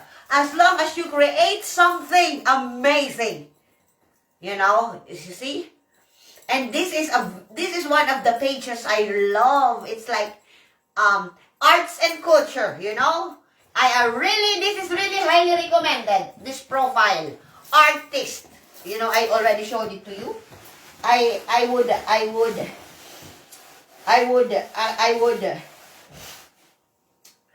encourage you to follow them, you know. So yes. My second post is already up. I am going to post this now in the YouTube. And because I couldn't do my live in the Instagram, it would have been easier and would have made my life, my work a little bit faster, but I am a little bit have a Instagram punishment because of the ballistic word that I use. They delete, you know, but I say this, I don't own a gun. I am not going ballistic in literally. No. It was a figure of speech, and I already blog about it, wrote about it to the Instagram police, explaining my side, my point. I didn't mean it that way. I said,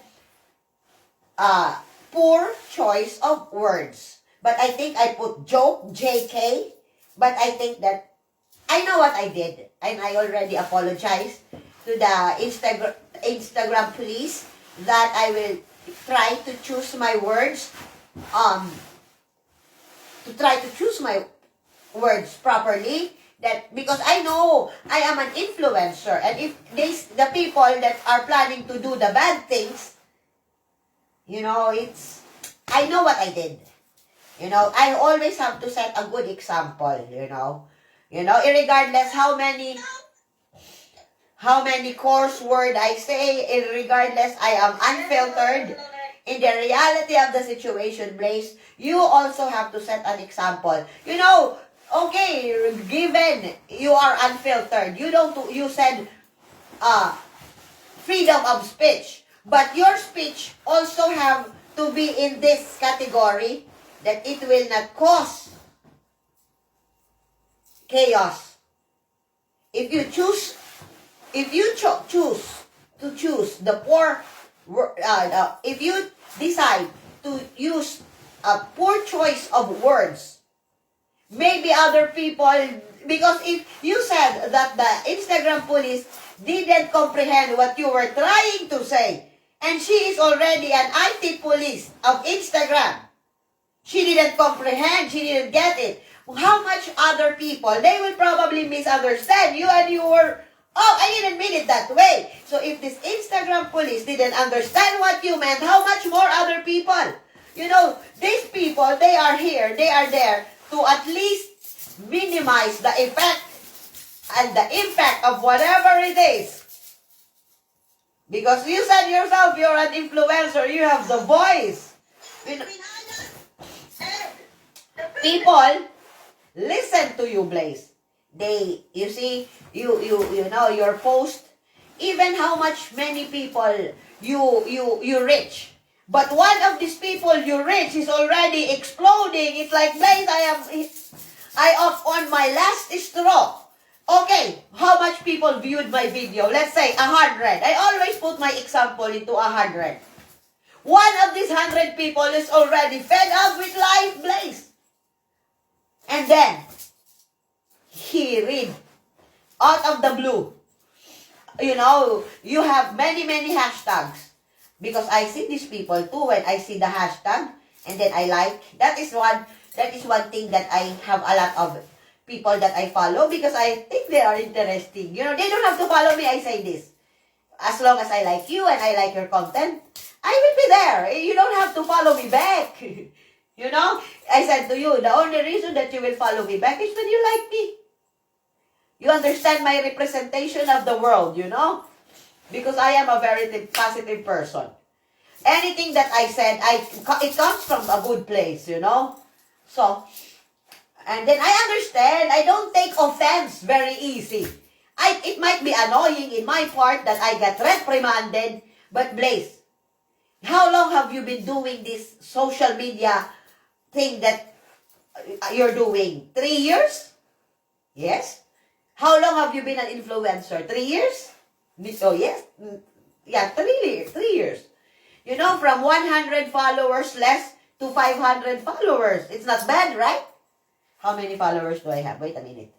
Because I started this in Instagram. I'm talking about Instagram.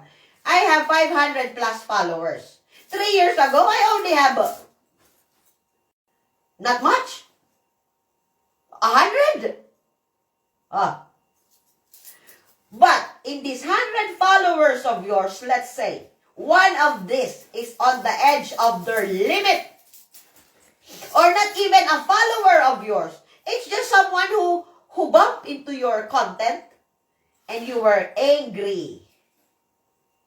You know, sometimes, because some people, they know you. They know that every word you say came from the heart, came from a good place. And that is the whole honesty and the reality. That is my reality. I get angry. Of course, I'm just human as well, same as any one of you.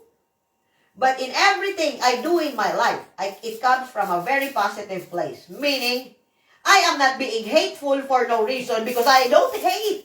I love. And if I hate you, oh man, I don't use this word very often, okay? And you don't want me to hate you. You really don't. You want to retain at least a little bit of love that I still have for you. That is what you want from me. That I still would find it in my heart to hold on to whatever it is that I have for you. Because once this is gone, you are good as dead to me. You understand me? And there is no coming back from that. Fuck. So anyway, wait, I will finish this first so it's done.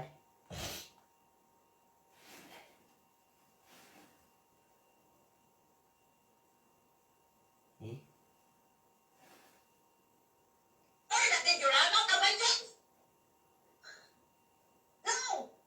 Because I can do that! Bakit di pa naluto yan?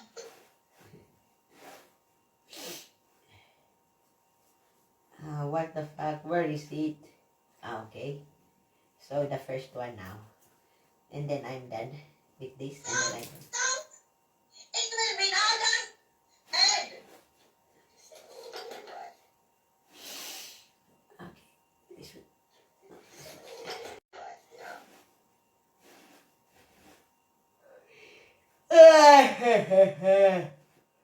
I'm hungry now. I'm actually washing. No, I have a lot of laundry to do. Bullshit. I tag my issue to Aldi Batsenheit, to Aldi Manager, to Aldi. I didn't write much. But, you know, why the hell would I write much when I already said it? Listen to it. Normally I can. I just don't, you know, it's already explained in the video itself. So wait, I have to write here also in my Facebook. Because I have not yet finished hashtagging this. I have many contents. My brother was here. You know, shout out Brother Vince. It's already explained in the video itself. So wait, I have to write here also in my Facebook. Because I have not yet finished hashtagging this. I have been... So yes, hello. So, this I will write. And then I will share it. I am having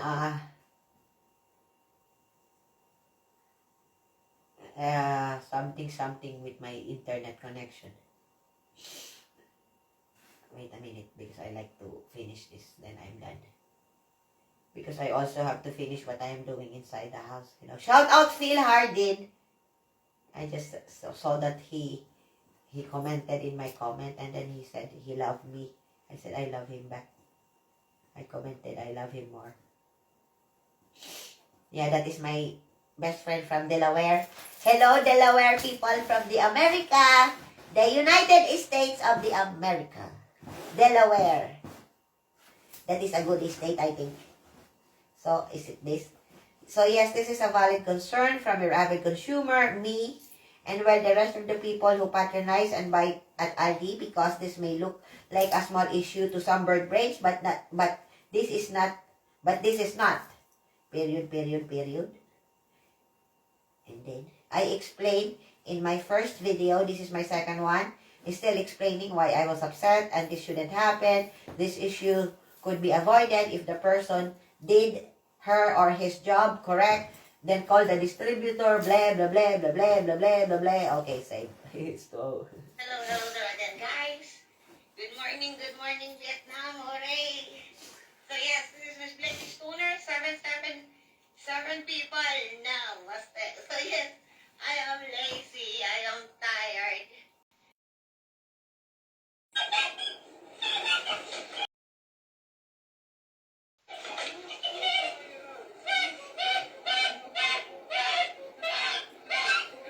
If you go to my Facebook page, my Facebook page is Damian Black, because it is my cat. This is my Facebook. I am lagging. I don't know why. But anyway, I am going to go because I have to finish my houseworks. Meaning, I am too bloody fucking busy to even be talking, but because I have too much love in my heart for you people, that I had to do this. You know, I could have just like ignore you, same as what the world is doing to you. You know? But I cannot. I cannot just ignore you because I am watching you day in and day out. You know? You know, do you think that the world is doing... I know that a lot of people is doing a lot also for you. And I would say that the people who do this is, I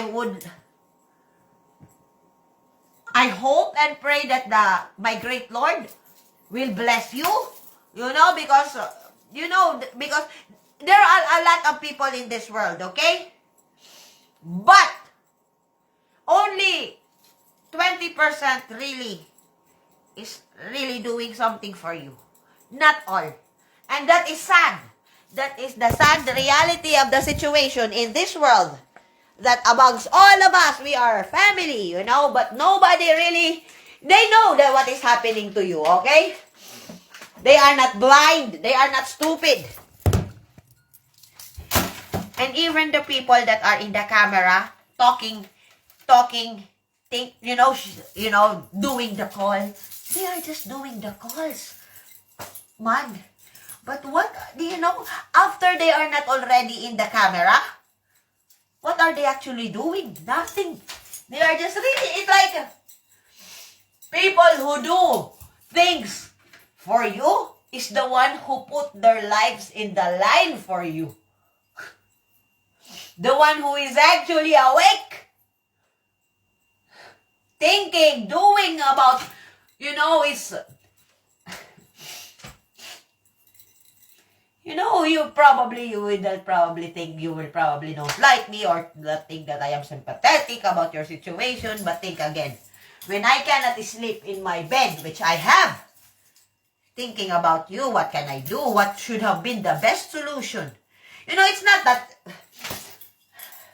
And the people that is going to the edge to give you your aid, to give you your food, to give you something for your lifeline, I know that is not enough. So thank you to those people, that they are hearts of gold, You cannot buy these people because these people, they are not compensated enough to do this for you, man. To do this for you, Ukrainian people, but they still do it. Do you know these medical aids they come to you, these people, they are from around the world. To go to you, to help you. They are risking their lives for you, man. They have family too, oh shit. And do you think I am not sympathetic? You assassinate my social media? Fuck. When in the reality, in the reality too, I have begged, I have kneeled, you know, to free your people. I think I already, in my social media, I think I asked for the grinder girl, you know, the basketball player. I think I have begged and kneeled for her life, for her to be taken back home. You know, I just don't beg for no reason. I don't beg for money. I beg for life. I beg for something that is worth begging. You know? Because I was looking at her profile, I was looking about what she did to her life. She is a lesbian. She is married to a black girl. She is an Olympic girl, you know? And she is detained until now. I mean, I cannot force someone to, I cannot, all I can do is pray and ask in a good way. You know, that Mr. President and blah, blah, you know, in all due respect, can you please find it in your heart? But it's a little bit, because she doesn't like, she have a different perspective and views in his life. You know, she doesn't like lesbians or gays or drugs for that matter. And I am also a cannabis smoker, so it's like he probably wouldn't want me to, you know. He would probably say, she's a, you know, you don't assassinate my character. And then I post this from the Russia to my Facebook. How can I not post it? Or the people, my followers, my friends, they only see the part of this. They never see the part of this and what is happening really, because they are afraid. And then I got assassinated. Wait a minute. Before you aim your gun at me, what have I done? Nothing. I am being here being in the center, being a mediator, trying to see the two sides of the coin, you know. Hello, Genix. You know, I am trying to see his point and your point, and seriously, you are losing, Zelensky, in my point of view. You are way losing, man.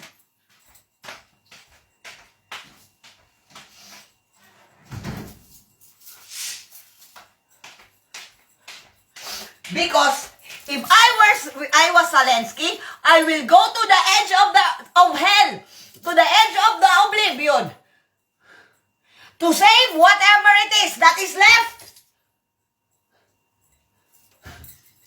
I will bow to every churches and I will kneel down. I will ask the highest, the monarchy.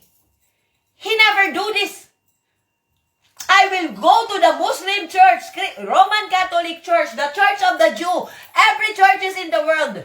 Because this, you know, I said this already before. So, you know, don't assassinate me because I don't stand on your moral high grounds. That is so wrong. Stupid people. And when the reality of life, I am just trying to show you what I see. You can assassinate me or crucify me, but you cannot deny that what I speak is the truth.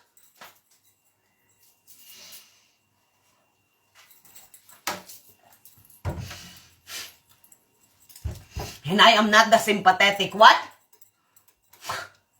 How sympathetic do you want me to be?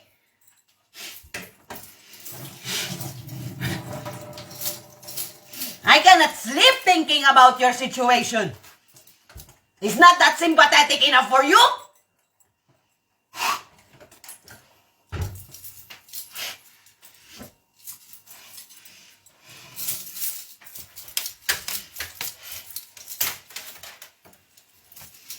Stupid people trying to assassinate me, crucify me, when I am trying to... You know, my point of view, I said this. My ways probably may be unorthodox, but I do get the job done. I do deliver the message loud and clear. What do you want me to do? What do you want from me? I can only do so little, so much. The rest is all up to you.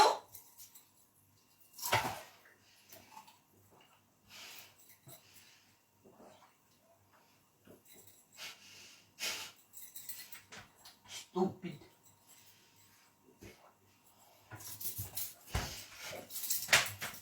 And I will say this only once.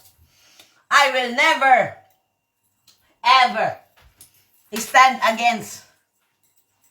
I will not finish the sentence, but what I said is, I will never stand against something I have huge respect and believe that will never happen. I get crucified by it before.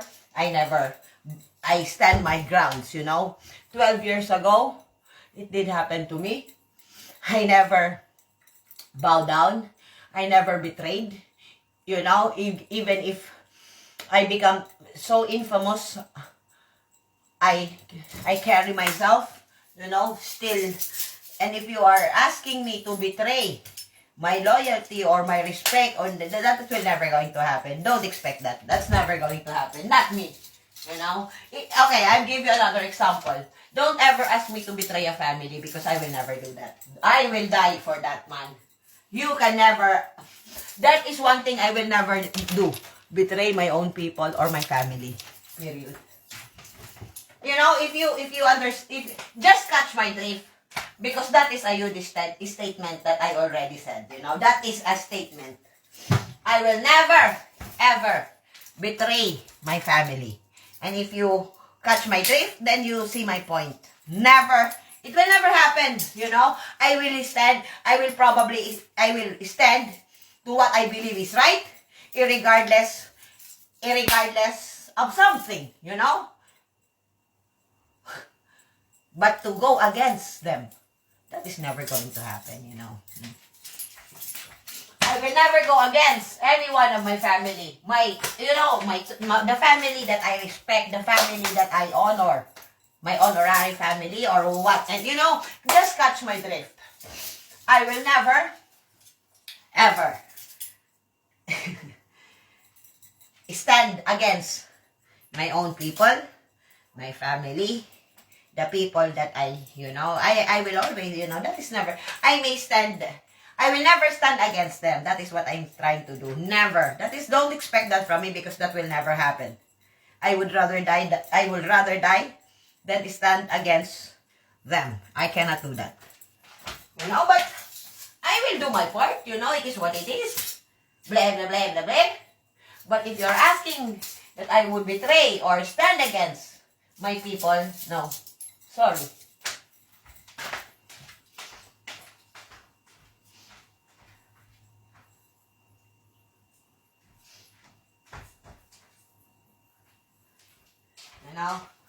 That is not me.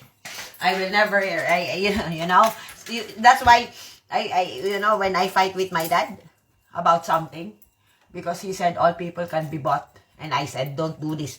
We were in Hinterrebanot Strasse, because my dad believed that he can buy everything, he can buy any person, and then I said, and we fight, and then he backed down, because don't generalize it. Because when you met me, you motherfucker, beginning day one, you know that where I stand with regards to money. Because my dad is the one that I will call when I have to be faced with, you can buy me. Because he knows that I am one person you can never bribe, you can never buy. Man. I fight with him and he backed down because he knows and he will stand about that. Because I said this to him face to face. You didn't get me because of your money. What money are you talking about here? He knows that. My dad. He was here earlier. That's the reason I ran away. I don't want. Especially when I'm busy. I'm talking, Stop going to. That's the reason sometimes also that I don't go live here on Facebook because of my dad. Because my dad don't use Instagram. He uses YouTube. And TikTok. But my dad doesn't have an Instagram. I am an Instagram person. But because I am reprimanded now by the Instagram, I am hungry. So bye-bye now. I want to eat. I want to wash now. I want to finish my houseworks because I have a lot. I'm just upset of a lot of things. You know, I'm tired watching the news. You see, my television's not even on.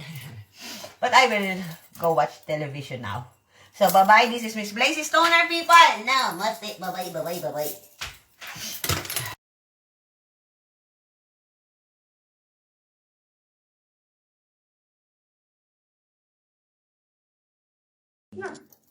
Okay. Ich wohne jetzt in Bern. Das ist